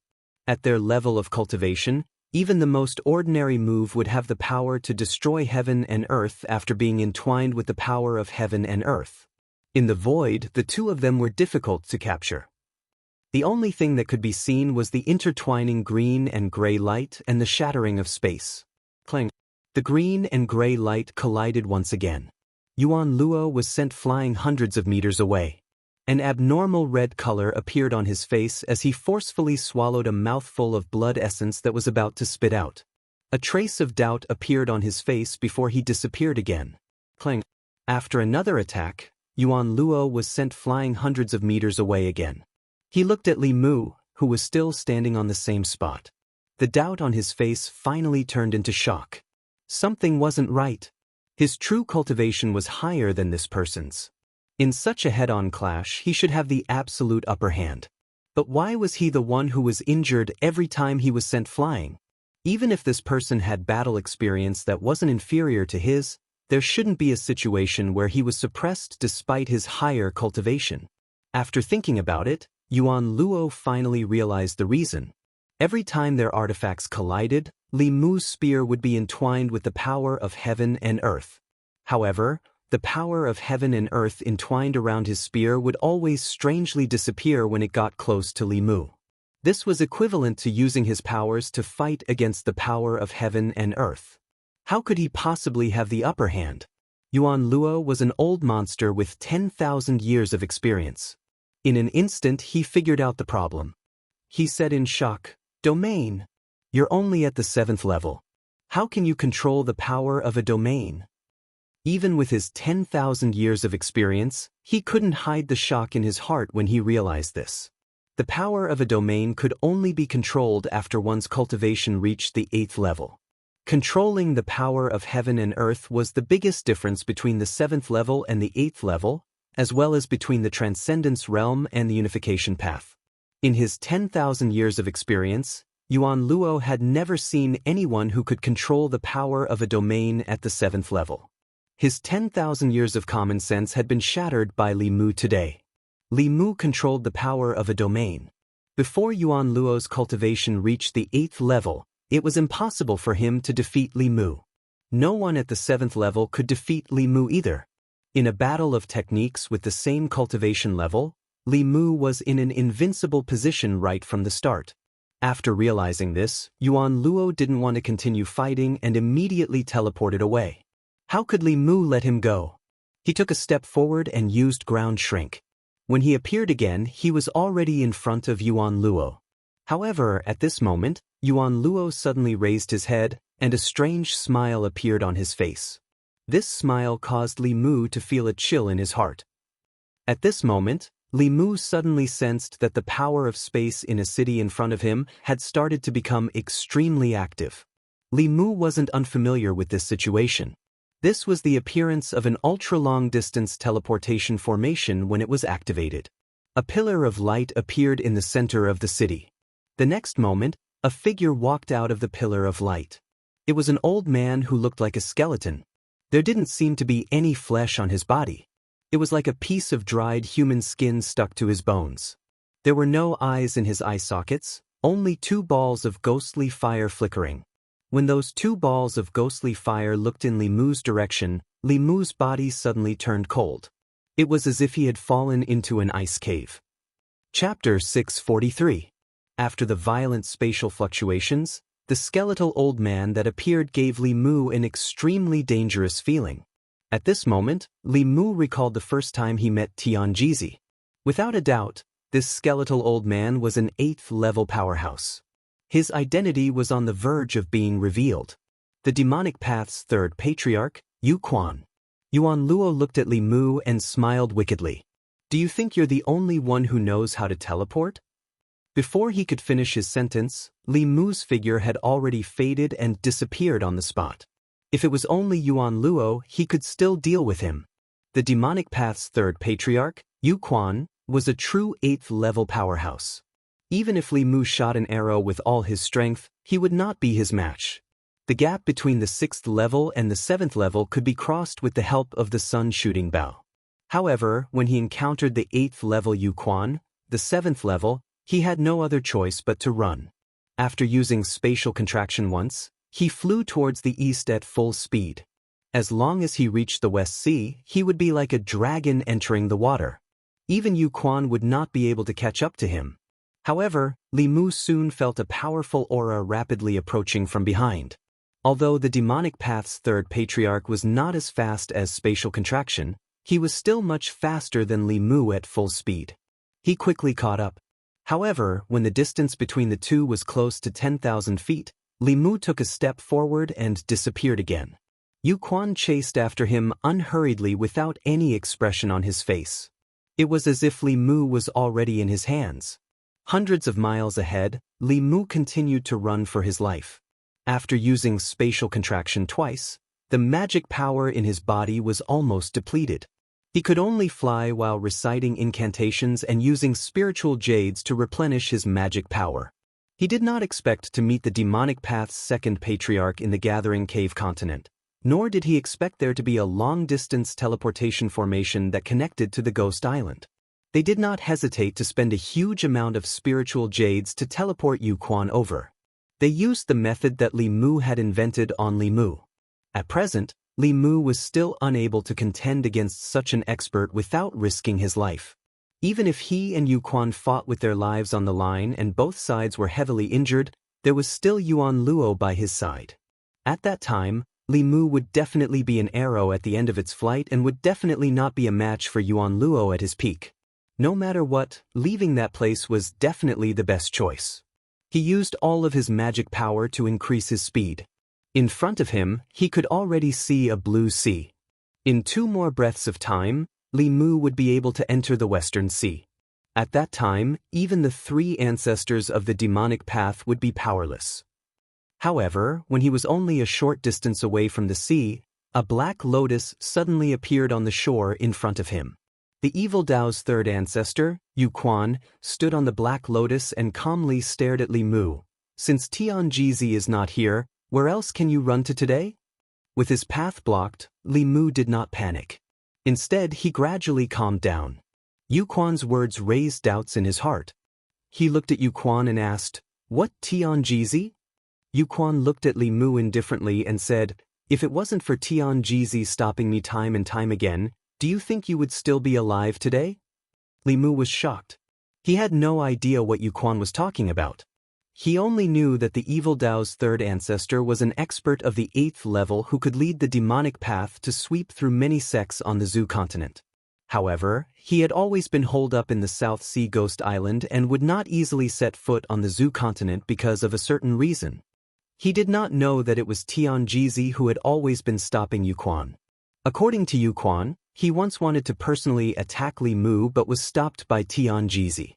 What was Tianjizi's purpose for doing so? What was certain was that at that time, Li Mu and Xuanzong were like fire and water. Xuanzong's decision to cover for Qingqingzi was also made by Tianjizi. Why did he want to protect Li Mu? In the past 2 years, Xuanzong had suffered countless losses at the hands of Li Mu and had long lost his position as the #1 sect of the righteous Dao.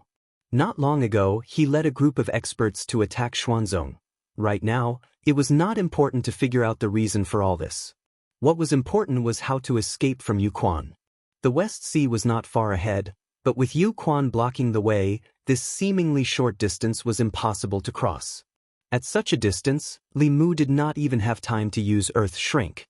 The flames in Yuan's eyes kept flickering as he looked at Li Mu, trying to see if there was any panic or despair on his face. However, the result was somewhat disappointing. Li Mu's expression was indifferent, and no emotions could be seen. The flames in his eyes flickered as he asked, "You're not afraid?" Li Mu asked back, "Why should I be afraid?" Yu Quan's face revealed a strange expression as he said, "You still have a trump card. I'm very curious, where does your confidence come from? Is it Ao Xian's sun shooting bow?" The sun shooting bow was one of Li Mu's greatest trump cards. During Ao Xian's era, many 8th level experts had fallen under the sun shooting bow. This bow was completely capable of killing Yu Quan. However, the premise was that Li Mu had Ao Xian's cultivation at that time. With his current cultivation, he could not kill or even seriously injure Yu Quan with the sun shooting bow. However, his ultimate trump card had never been the sun shooting bow. It was just that Li Mu would not use that trump card unless he was truly in a desperate situation. The stronger his magic power, the greater the backlash from using that trump card. When Li Mu was in the lower and middle realms, he could still barely withstand it. However, now that his cultivation had reached the 7th level, the terrifying backlash was enough to destroy Li Mu's body and soul on the spot. When he tried to let the Empress possess him, even the Empress was frightened. The Empress's cultivation at that time was about the same as Li Mu's now. Finally, Yu Quan seemed to have run out of patience and said, "Hand over the heavenly book and join the sage sect. Then we can let bygones be bygones. Tianjizi is not here, so you won't be as lucky as before." "Oh, how did you know that I'm not here today?" Just as Yu Quan's voice fell, an old voice suddenly came from the shore behind him. This voice sounded familiar to Li Mu, and in Yu Quan's heart, it was unforgettable. He suddenly turned his head and looked at a reef by the sea. On one of the reefs, an old man was sitting cross-legged. The old man's back was facing Li Mu and Yu Quan, and he was holding a fishing rod in his hand. It was unknown how long he had been sitting there. Li Mu's attention was all on Yu Quan just now, so he did not notice that place. Now that he thought about it, he was shocked to find that the old man seemed to have been fishing there before he fled here. Looking at the fish basket next to him, there were already dozens of small fish in it. Based on the speed of ordinary people's fishing, it was not difficult to see that he had been here before Li Mu came to the Juku continent. He knew that he would come to the Juku continent before Li Mu and knew that he would be hunted down by Yu Quan, so he came here in advance to wait for him. Was this the strongest person in Xuanzong? The old man put down the fishing rod and released all the fish in the basket into the sea. Then he turned around, revealing a face that Li Mu was no stranger to. This face was full of wrinkles and brown spots, and there were only a few strands of hair on his head. He was so old that he looked like he would step into a grave the next moment. But the appearance of such an old man made Yu Quan's face turn solemn, then angry. Finally, he gritted his teeth and said, "Old ghost Tianjizi, don't tell me you don't have your own matters to attend to?" Tianjizi smiled and said, "This old man is just an idle person who should have died long ago. How could I have my own matters to attend to? I just got tired of fishing in the East Sea, so I came to the West Sea to fish. What, do you want to care about this?" Although Tianjizi said so, who would travel tens of thousands of miles from the East Sea to the West Sea just to fish? Yu Quan's face was gloomy and terrifying as he asked, "Tianjizi, this man has a grudge against your Xuanzong for humiliating your sect. Not long ago, he led those people to force Xuanzong. Don't tell me you forgot about that?" Tianjizi sighed and said, "I'm old and my memory isn't good. Is there such a thing?" Faced with Tianjizi who was playing dumb, Yu Quan didn't say anything else. At this time, more than 10 rays of light appeared in the distant sky. Yuan Luo led more than 10 people and quickly appeared behind Yu Quan. Those people all exuded the aura of the 7th level, but compared to Li Mu and Tianjizi's righteous aura, it seemed a little evil. Tianjizi's gaze swept across the crowd, and a look of reminiscence appeared on his face. He said, "Fellow Daoist Yuan Luo, long time no see." When Yuan Luo saw Tianjizi, veins popped out on his forehead. He said coldly, "Indeed, long time no see. If it weren't for you back then, I would have already stepped into the 8th level. Why would I need to reincarnate and cultivate again?" Yuan Luo's words were filled with endless resentment. At this moment, the wind and clouds in the sky reversed, and huge waves surged on the surface of the sea.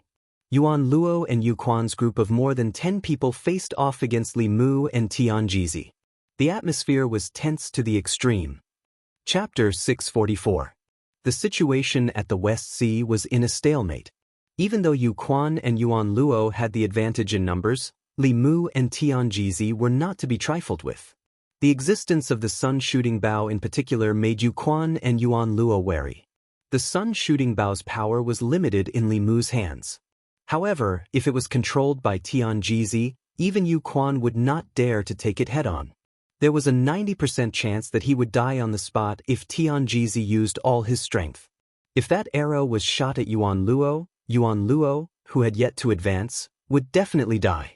10,000 years ago, they had dozens of senior and junior brothers. Now, there were only 4 of them left. The death of any one of them was something they could not accept. The two sides faced each other from a distance, and the surroundings were deathly silent.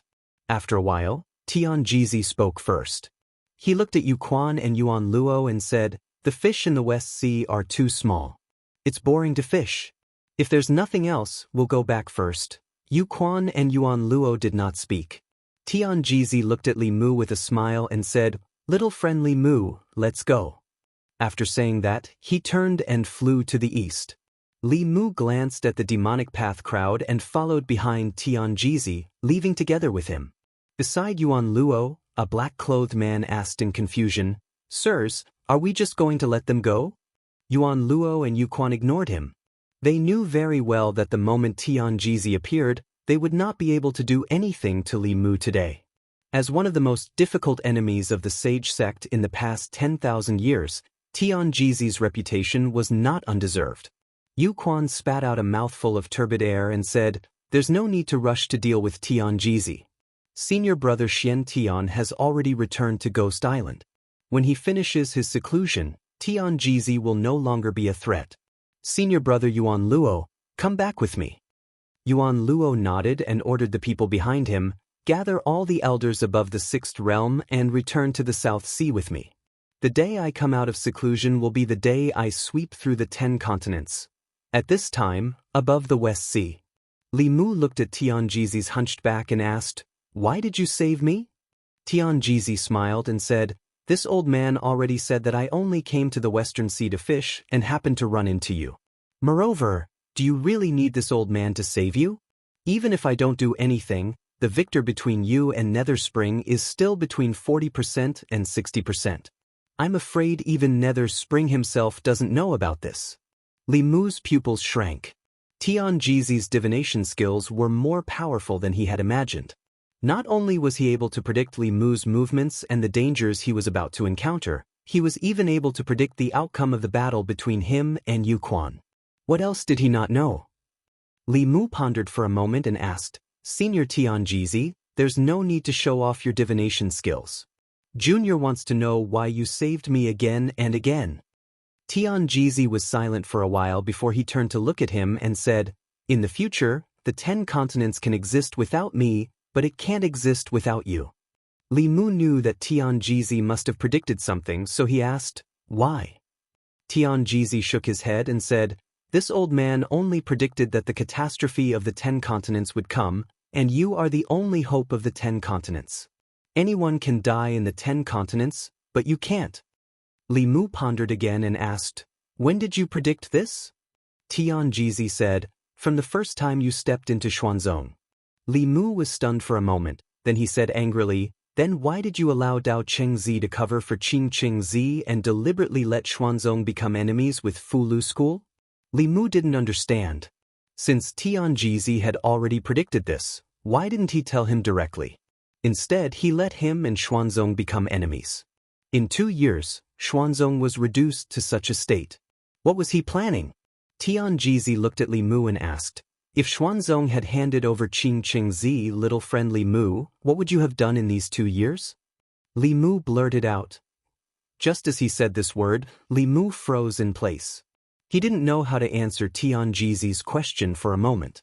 Of course, Tian Jizi knew himself well. If Xuanzong had handed over Qing Qingzi, Xiaobai would have been avenged, and the knot in her heart would have been untied.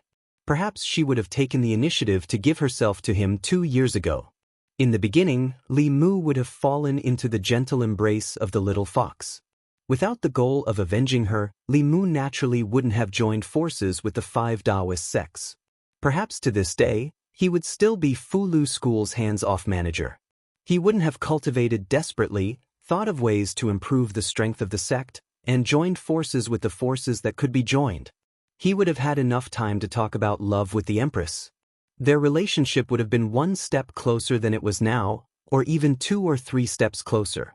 He would often wander around the divine capital, the demon nation, and Mount Baiyan. Where would he find the time to cultivate? Immersed in the gentle embrace for 2 years, let alone transcend, he probably wouldn't even have the motivation to break through Dongxian. Li Mu looked at Tianjizi in shock and asked, "This is your goal?" Tianjizi asked, "What else could it be? Other than hatred, what else could make you do all this today?" Li Mu thought about it and realized that there really wasn't anything. Xiaobai was Li Mu's darling. Li Mu didn't want her to suffer any grievances, let alone the hatred of the extermination of his clan. If Tianjizi had told him that the catastrophe of the 10 continents was coming and he was the only savior, Li Mu would most likely have thought that he had dementia. To think that he had even calculated this. This old fellow really knew him well. Li Mu's face turned red, and he felt extremely awkward. He immediately changed the topic and said, "What catastrophe are you talking about? Is it the rise of the demon path?" Tianjizi shook his head and said, "I can only see a trace of the heavenly secrets. I can't see the specifics." In recent days, millions of people had died in Yenzhou and Juku continent. Corpses were everywhere, and the people were in a terrible situation. This was already considered the catastrophe of the 10 continents. If Yuan Luo and the demon path's first ancestor used this opportunity to advance, how could the righteous path's only Tianjizi, who was at the 8th level, contend against them? At that time, the 10 continents would completely fall into the hands of the demon path. This matter corresponded to the catastrophe that Tianjizi had predicted. Li Mu heaved a long sigh of relief and continued to ask, "What should I do?" Tianjizi shook his head and said, "I don't know. You have to ask yourself about this matter." Li Mu didn't know what he should do at this moment. He had already done what he could. Combining all the forces that could be combined to resist the demon path was all he could do. However, this still didn't change the fact that the demon path was about to have 3 8th-level cultivators. Among the demon path's 3rd ancestor, Tianjizi could deal with one, and Li Mu could barely stop the other. However, what about the last one? After advancing to the 8th level, one would be able to expand one's domain. Those with lower cultivation than him would not be able to mobilize the power of heaven and earth within a certain range. For cultivators, if they couldn't mobilize the power of heaven and earth, they could only use about 50% of their full strength. Even if 10 people joined forces, they might not be a match for the last 8th-level demon path's first ancestor. Of course, if dozens of people ganged up on him and didn't borrow the power of heaven and earth, they would be able to fight against the 8th-level demon path's first ancestor with just their own magic power. They might even be able to kill the 8th-level demon path's first ancestor. However, at least half of the dozens of people ganging up on him would be killed. This was something that Li Mu absolutely could not accept. Moreover, the demon path didn't only have the 3rd ancestor. The number of 7th-level cultivators in the 3 great altars added together might not be as many as Li Mu's alliance, but it wouldn't be much less. If everyone joined forces to deal with Yu Quan, who would deal with the demon path's first ancestor? Li Mu could also give the sun-shooting bow to Tianjizi. This seemed like a good idea, but the problem was that Tianjizi could kill an 8th-level demon path's first ancestor at the cost of exhausting all his magic power. At that time, the remaining 2 8th-level demon path's first ancestor could easily kill him. This was nothing more than a 1-for-1 exchange between Tianjizi and the demon path. Even if Li Mu was willing, Tianjizi probably wouldn't be willing. At present, the only way was to kill the first ancestor and second ancestor of the demon path before they broke through to the 7th level. This way, finding the Ghost Island would become the most important thing. The Ghost Island was located in the depths of the sea and was difficult to find. Moreover, there were countless demon paths first ancestor guarding it. Apart from Tianjizi, anyone who went to the Ghost Island would be sending themselves to their deaths. Unless the one searching for the Ghost Island wasn't a human. Half a day later, at White Cloud Mountain, Ao Feng heard Li Mu's words and shook his head repeatedly. He firmly said, "No, the lives of our dragon race are also lives. What's the difference between finding the demon path's lair and rushing to our deaths?" Li Mu thought for a moment and said, "When you find the Ghost Island, I'll extend your lifespan." Ao Feng's expression gradually turned solemn. He righteously said, "Leave this matter to us. Our dragon race is also a peace-loving race. The demon path's evil deeds are unforgivable. We and the demon path are absolutely irreconcilable." Chapter 645. The Ghost Island was located in the depths of the South Sea, and only the dragon race had the ability to take the risk to search for it. Even if they were discovered, as long as they escaped into the deep sea, even Yu Quan would feel powerless. For tens of thousands of years, the resource-rich ocean had been occupied by the dragon race because of their unique racial talent. Even if the humans and demons coveted it, they couldn't compete with the dragon race in the deep sea. This was only one of the arrangements. After all, Li Mu couldn't pin all his hopes on the dragon race to find the other two ancestors of the demonic path before they advanced. He had to make more comprehensive arrangements. It would be great if he could advance to the 8th realm as soon as possible. Although the 8th realm was a whole new world and couldn't be compared to the 7th realm, and he couldn't defeat several people alone, he still had the confidence to fight one against two. At that time, together with Tianjizi, they could compete with the three ancestors of the demonic path. Xian Ming could be handed over to the Empress. After restraining Xian Ming, no one in the demonic path would be a match for Zhou Zhong, Fu Daozi, and the Ghost Servant. Together with Ao Feng and the others, their strength would be enough to form an overwhelming advantage. However, the Dao integration realm wasn't something that Li Mu could advance just because he wanted to. The first and second ancestors of the demonic path were originally at the peak of the 7th realm. In order to break through to the 8th realm, they slaughtered tens of millions of lives in Yenzhou and Juku continent. Their advancement was made with the lives of tens of millions of people. Li Mu wouldn't and couldn't do that. Among the thousands of techniques in the cultivation world, there was no faster shortcut than the demonic path. Li Mu looked at Tianjizi and asked, "Senior Tianjizi, how did you advance back then?" Tianjizi said, "I'm ashamed to say that all the spirit crystals of Xuanzong's ancestors were wasted on me. The most important part of the inheritance of the 6th sex was the cultivation crystals condensed by the ancestors before their lifespans were exhausted. Apart from Fu Daozi, all the 7th realm experts of the 6th sex advanced through this method. No wonder there were so few 7th realm experts in Xuanzong.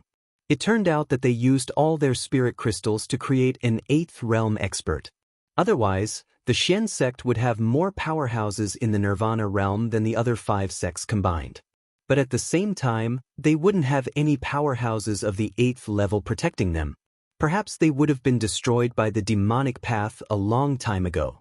Li Mu was unable to replicate Tianjizi's path of advancement. Each sect had a limited amount of spiritual crystals. Up until now, almost all of them had been used up. Even if the 6th sects gave their last spiritual crystals to Li Mu, it was still far from enough. Li Mu suddenly had an idea. The mantra of Tao Te Ching, as his last trump card, was more powerful than the sun-shooting bow. With his current cultivation, he still could not use it.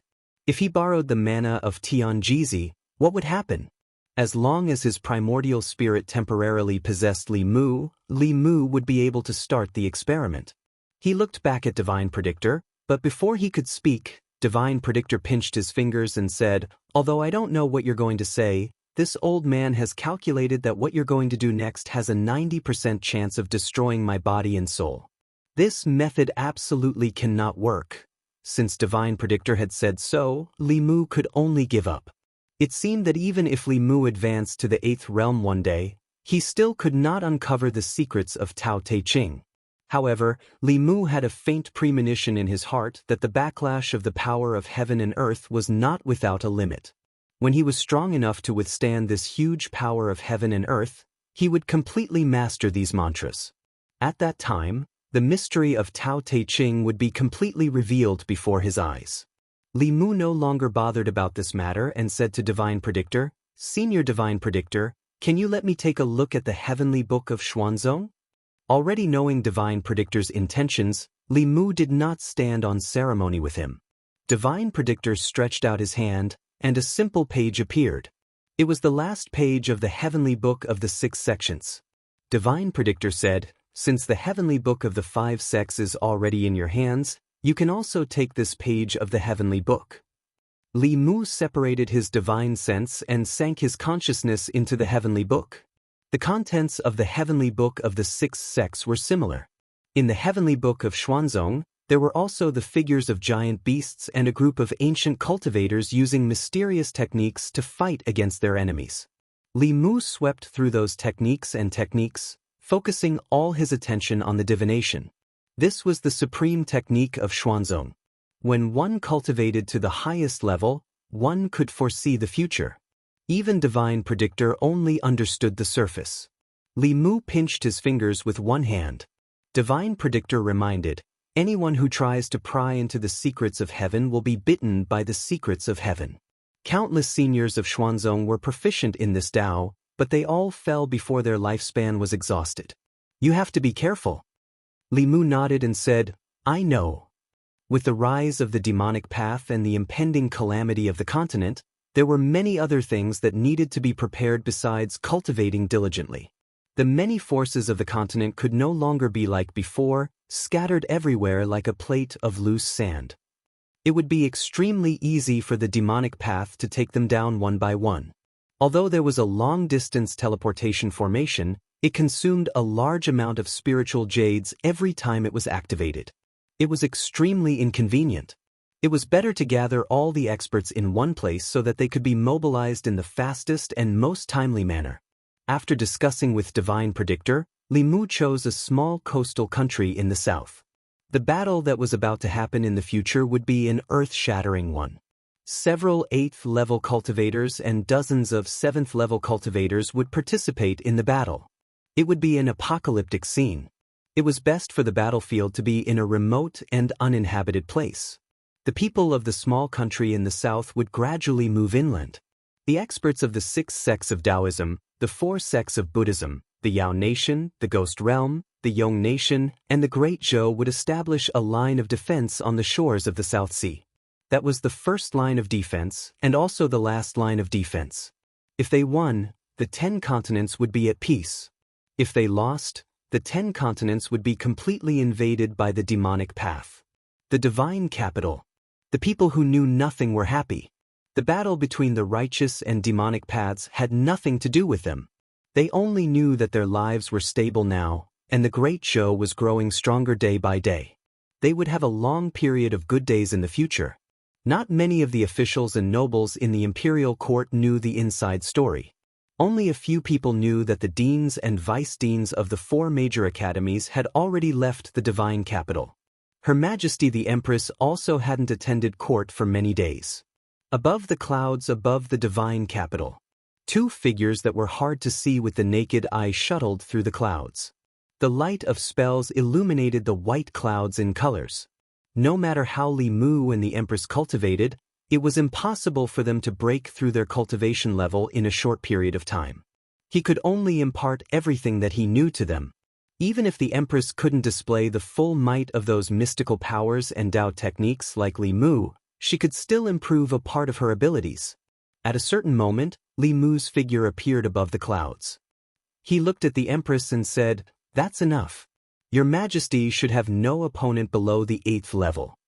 Zhou Yi looked at Li Mu and said, "So you've been going easy on me." When Li Mu had just entered the 7th level, he hadn't comprehended the power of domains. It was indeed difficult for him to defeat the Empress. But when he learned how to use domains, the Empress was no longer his opponent. However, Li Mu had never used the power of domains on her. Li Mu held her hand and walked on the clouds. He smiled and said, "If I don't go easy on your Majesty, should I go easy on others?" Zhou Yi stopped and leaned on Li Mu's shoulder. She asked softly, "Can we win?" Li Mu held her slender waist and said with certainty, We definitely can. This sentence was only used by Li Mu to comfort the Empress. Whether they could win against the ancestors of the demonic path or not, Li Mu wasn't completely sure. Tianjizi could predict that the calamity was coming. He could predict that Li Mu had a chance of survival, but he couldn't predict what method he would use to break it. Li Mu also didn't know. There was no way he could deal with that extra 8th level powerhouse. After sending the Empress back to the palace, Li Mu flew back into the clouds. He closed his eyes and chanted a spell. He formed a seal with one hand and used a divination technique. But all he saw was darkness. At the same time, a massive power of heaven and earth emerged from the void. Li Mu grunted and an abnormal flush appeared on his face. He had already been lightly injured. Those who divined into the secrets of the heavens would definitely suffer a backlash. But Li Mu didn't give up. He formed another seal and all he saw was darkness. This darkness had no boundary. It stretched up and down endlessly, left and right. The entire world was filled with a kind of extreme darkness. He divined a great battle with the demonic path. This indicated that in the current situation, they had no hope of winning. Just as Li Mu was about to give up, a faint light suddenly appeared in a certain direction in the darkness. This light was very dim. Li Mu almost missed it, but it was indeed the only light in the endless darkness. Li Mu opened his eyes and looked in a certain direction. That was the direction of the light in the darkness. That glimmer of light represented hope. And that direction was Yingzhou. Li Mu didn't delay. He walked all the way to the northeast. Soon, a vast land appeared in front of him. This was Yingzhou, a barren land adjacent to the Zhou continent. Mo Li and the tens of thousands of soldiers of the Great Zhou would be conducting research on mechanisms here. But Li Mu wasn't here to find them. He went all the way into Yingzhou. After passing through countless places filled with smoke and miasma, he finally arrived at a mountain range. This mountain range stretched endlessly, but there was no poisonous miasma. The reason was that there wasn't a single blade of grass in this mountain range. There were no poisonous plants or plants that could produce miasma. The entire mountain range was filled with a thick corpse aura. Li Mu floated in the air. He looked around and soon saw a familiar figure. Xianming also didn't expect that Li Mu would come here. His expression changed drastically. He said in surprise, "What are you doing here?" When enemies meet, their eyes turn red. Xianming and Li Mu met here. The atmosphere instantly became tense. A battle was about to break out. Suddenly, a deep voice came from the mountain range. "It's you!" A sturdy figure flew out from a mountain. This figure carried a thick corpse aura. Li Mu was shocked. This person's aura easily overshadowed his and Xianming's. It was comparable to Yu Quan and Tianjizi's. This was actually an expert of the 8th realm. Li Mu looked at the figure that was gradually becoming clearer. He lowered his voice and said, "Emperor Bai." Chapter 646. Li Mu had not seen the White Emperor demonic corpse ever since they parted ways at the Demon Emperor cave abode. He had even forgotten about its existence. Emperor Bai was an expert from the demon clan 3,000 years ago. His cultivation had reached the 9th realm. At that time, 9th realm experts were extremely rare. In the entire 10 continents, they could be counted with one hand. It was a pity that such an expert was still limited by his lifespan. However, Emperor Bai did not face death calmly. Before he died, he ordered all his subordinates to be buried with him. He also sacrificed their corpses and waited for a few thousand years for someone to break into the Demon Emperor cave abode and absorb their blood essence to be revived. Later on, his plan succeeded. However, he was persuaded by Li Mu's glib tongue. He gave up his memories of Emperor Bai and even the Demon Emperor cave abode. He then disappeared without a trace. Who would have thought that he would come to Yingzhou and reach the 8th level without anyone noticing? Li Mu was not surprised by Baidi's demonic corpse's cultivation level. Li Mu had refined 2 level 7 demonic corpses from his 2 level 8 demonic corpses.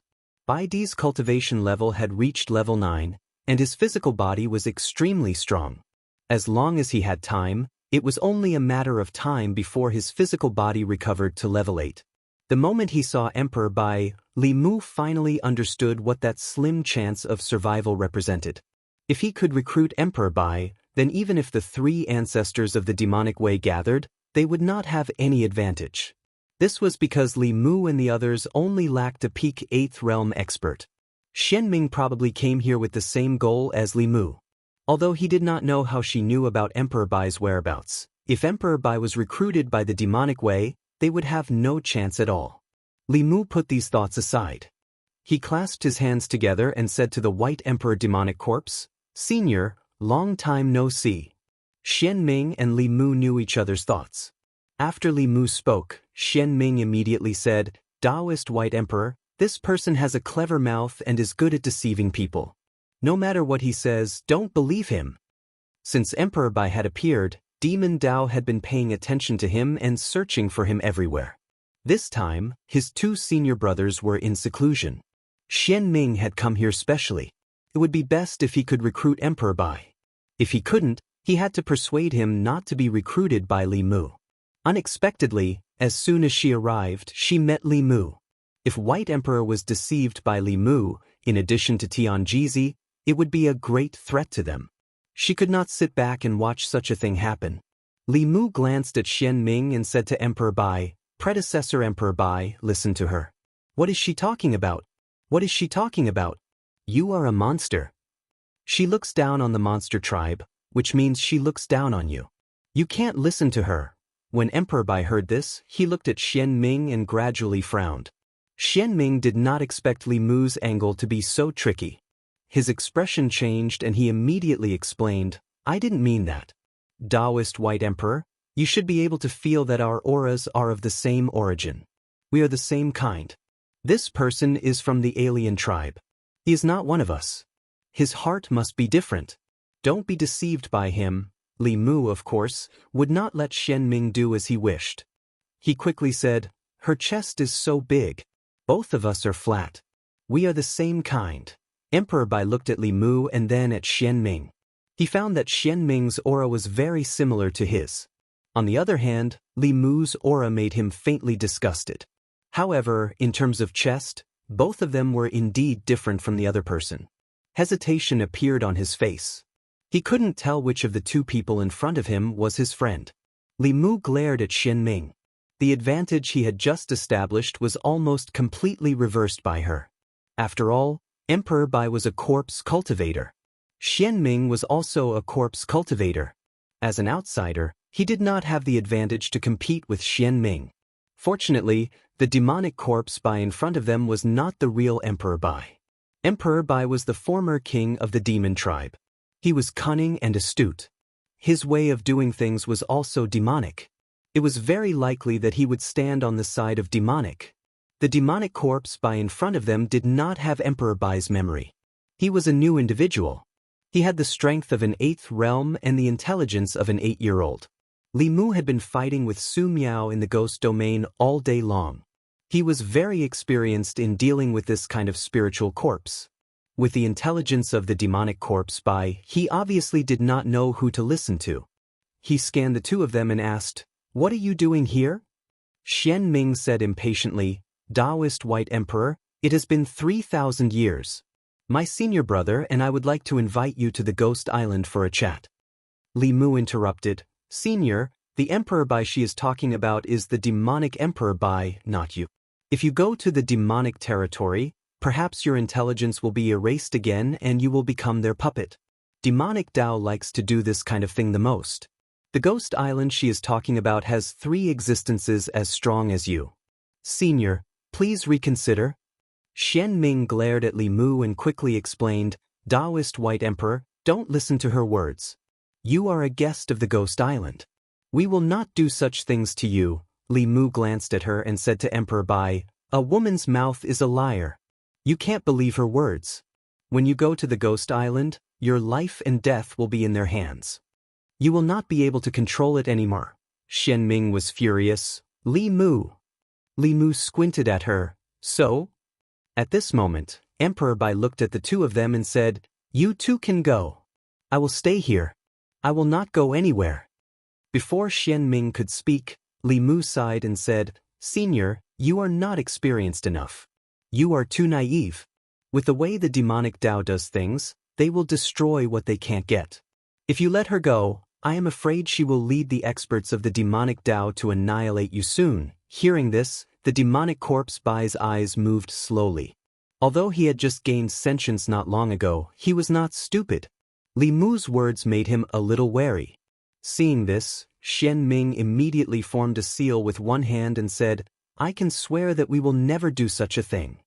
Li Mu used his specialty and fanned the flames, saying, "The oath of the demonic Dao cannot be trusted. Senior Emperor Bai, why don't you come with me? We only have 1/8 realm cultivator here. They will not harm you.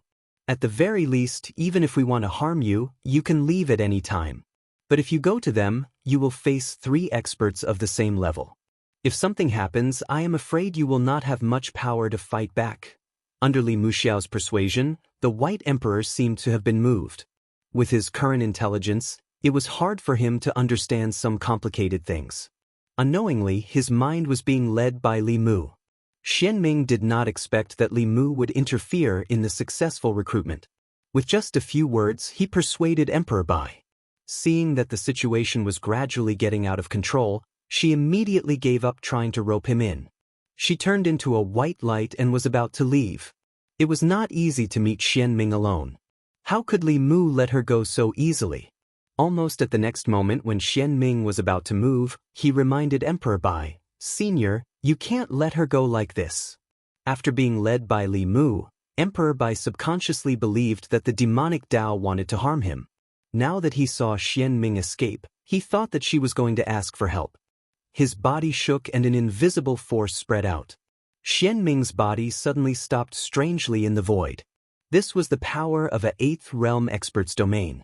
If Li Mu had comprehended it earlier, Xian Ming would have fallen into his hands. Li Mu did not waste this opportunity. A golden light flew out from his hand.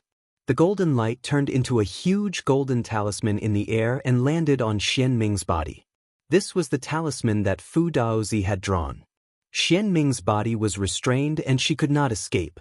After the talisman entered her body, even her spiritual power was sealed. Li Mu then tied her up tightly with the holy binding chains. He cupped his fists at Emperor Bai and said, "Senior, we can't stay here for long. Let's leave quickly." After what had happened just now, Emperor Bai and Li Mu had established a preliminary trust. He nodded and quickly left with Li Mu. Li Mu headed south and was filled with emotions. If he had not persuaded the demonic corpse to give up Emperor Bai's memory that day, he would have buried a huge hidden danger today. It was much easier to persuade an 8-year-old demonic corpse than to persuade Emperor Bai. It was because of the cause that day that the consequences of today were born.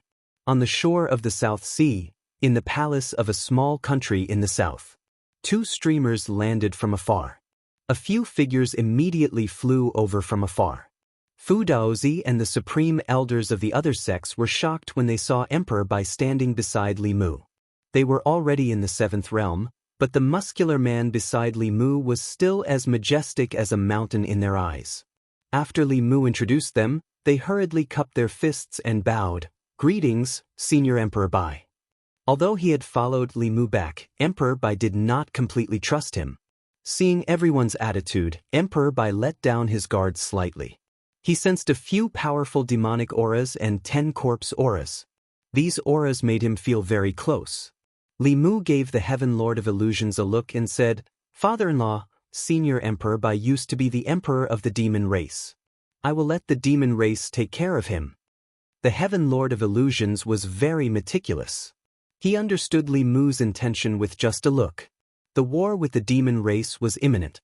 If they could keep Emperor Bai here, it would undoubtedly be a strong ally. As for how to keep Emperor Bai here, it would depend on the demon race. After the Heaven Lord of Illusions left with Emperor Bai, Li Mu did not stay idle. He contacted Xianxia with a sound transmission Dharma artifact and said, "Come to the South Sea and bring along a few female corpses that you have refined. Remember to make sure that they are good-looking." After arranging this, he sent a message to Tianjizi and then came to a palace. Li Mu waved his hand and released Xian Ming, who had his magic power sealed. Tianjizi looked at Xian Ming and said with a hint of emotion, "Daoist Xian Ming, we meet again." Xian Ming glanced at Tianjizi and Li Mu indifferently. Then, she pursed her lips and asked, "Do you think you can stop my 3 senior brothers just because you found Emperor Bai?" Li Mu looked at her indifferently and said, "Yuan Luo and Xian Tian used the lives of millions of people in the Ku continent and Yenzhou continent to advance to the Dao integration realm. What do you have to be proud of?" Xian Ming did not show any compassion when she mentioned the lives of millions of people. Her eyes were cold and emotionless. She said coldly, "So what if we kill everyone in the 10 continents? You owe us this."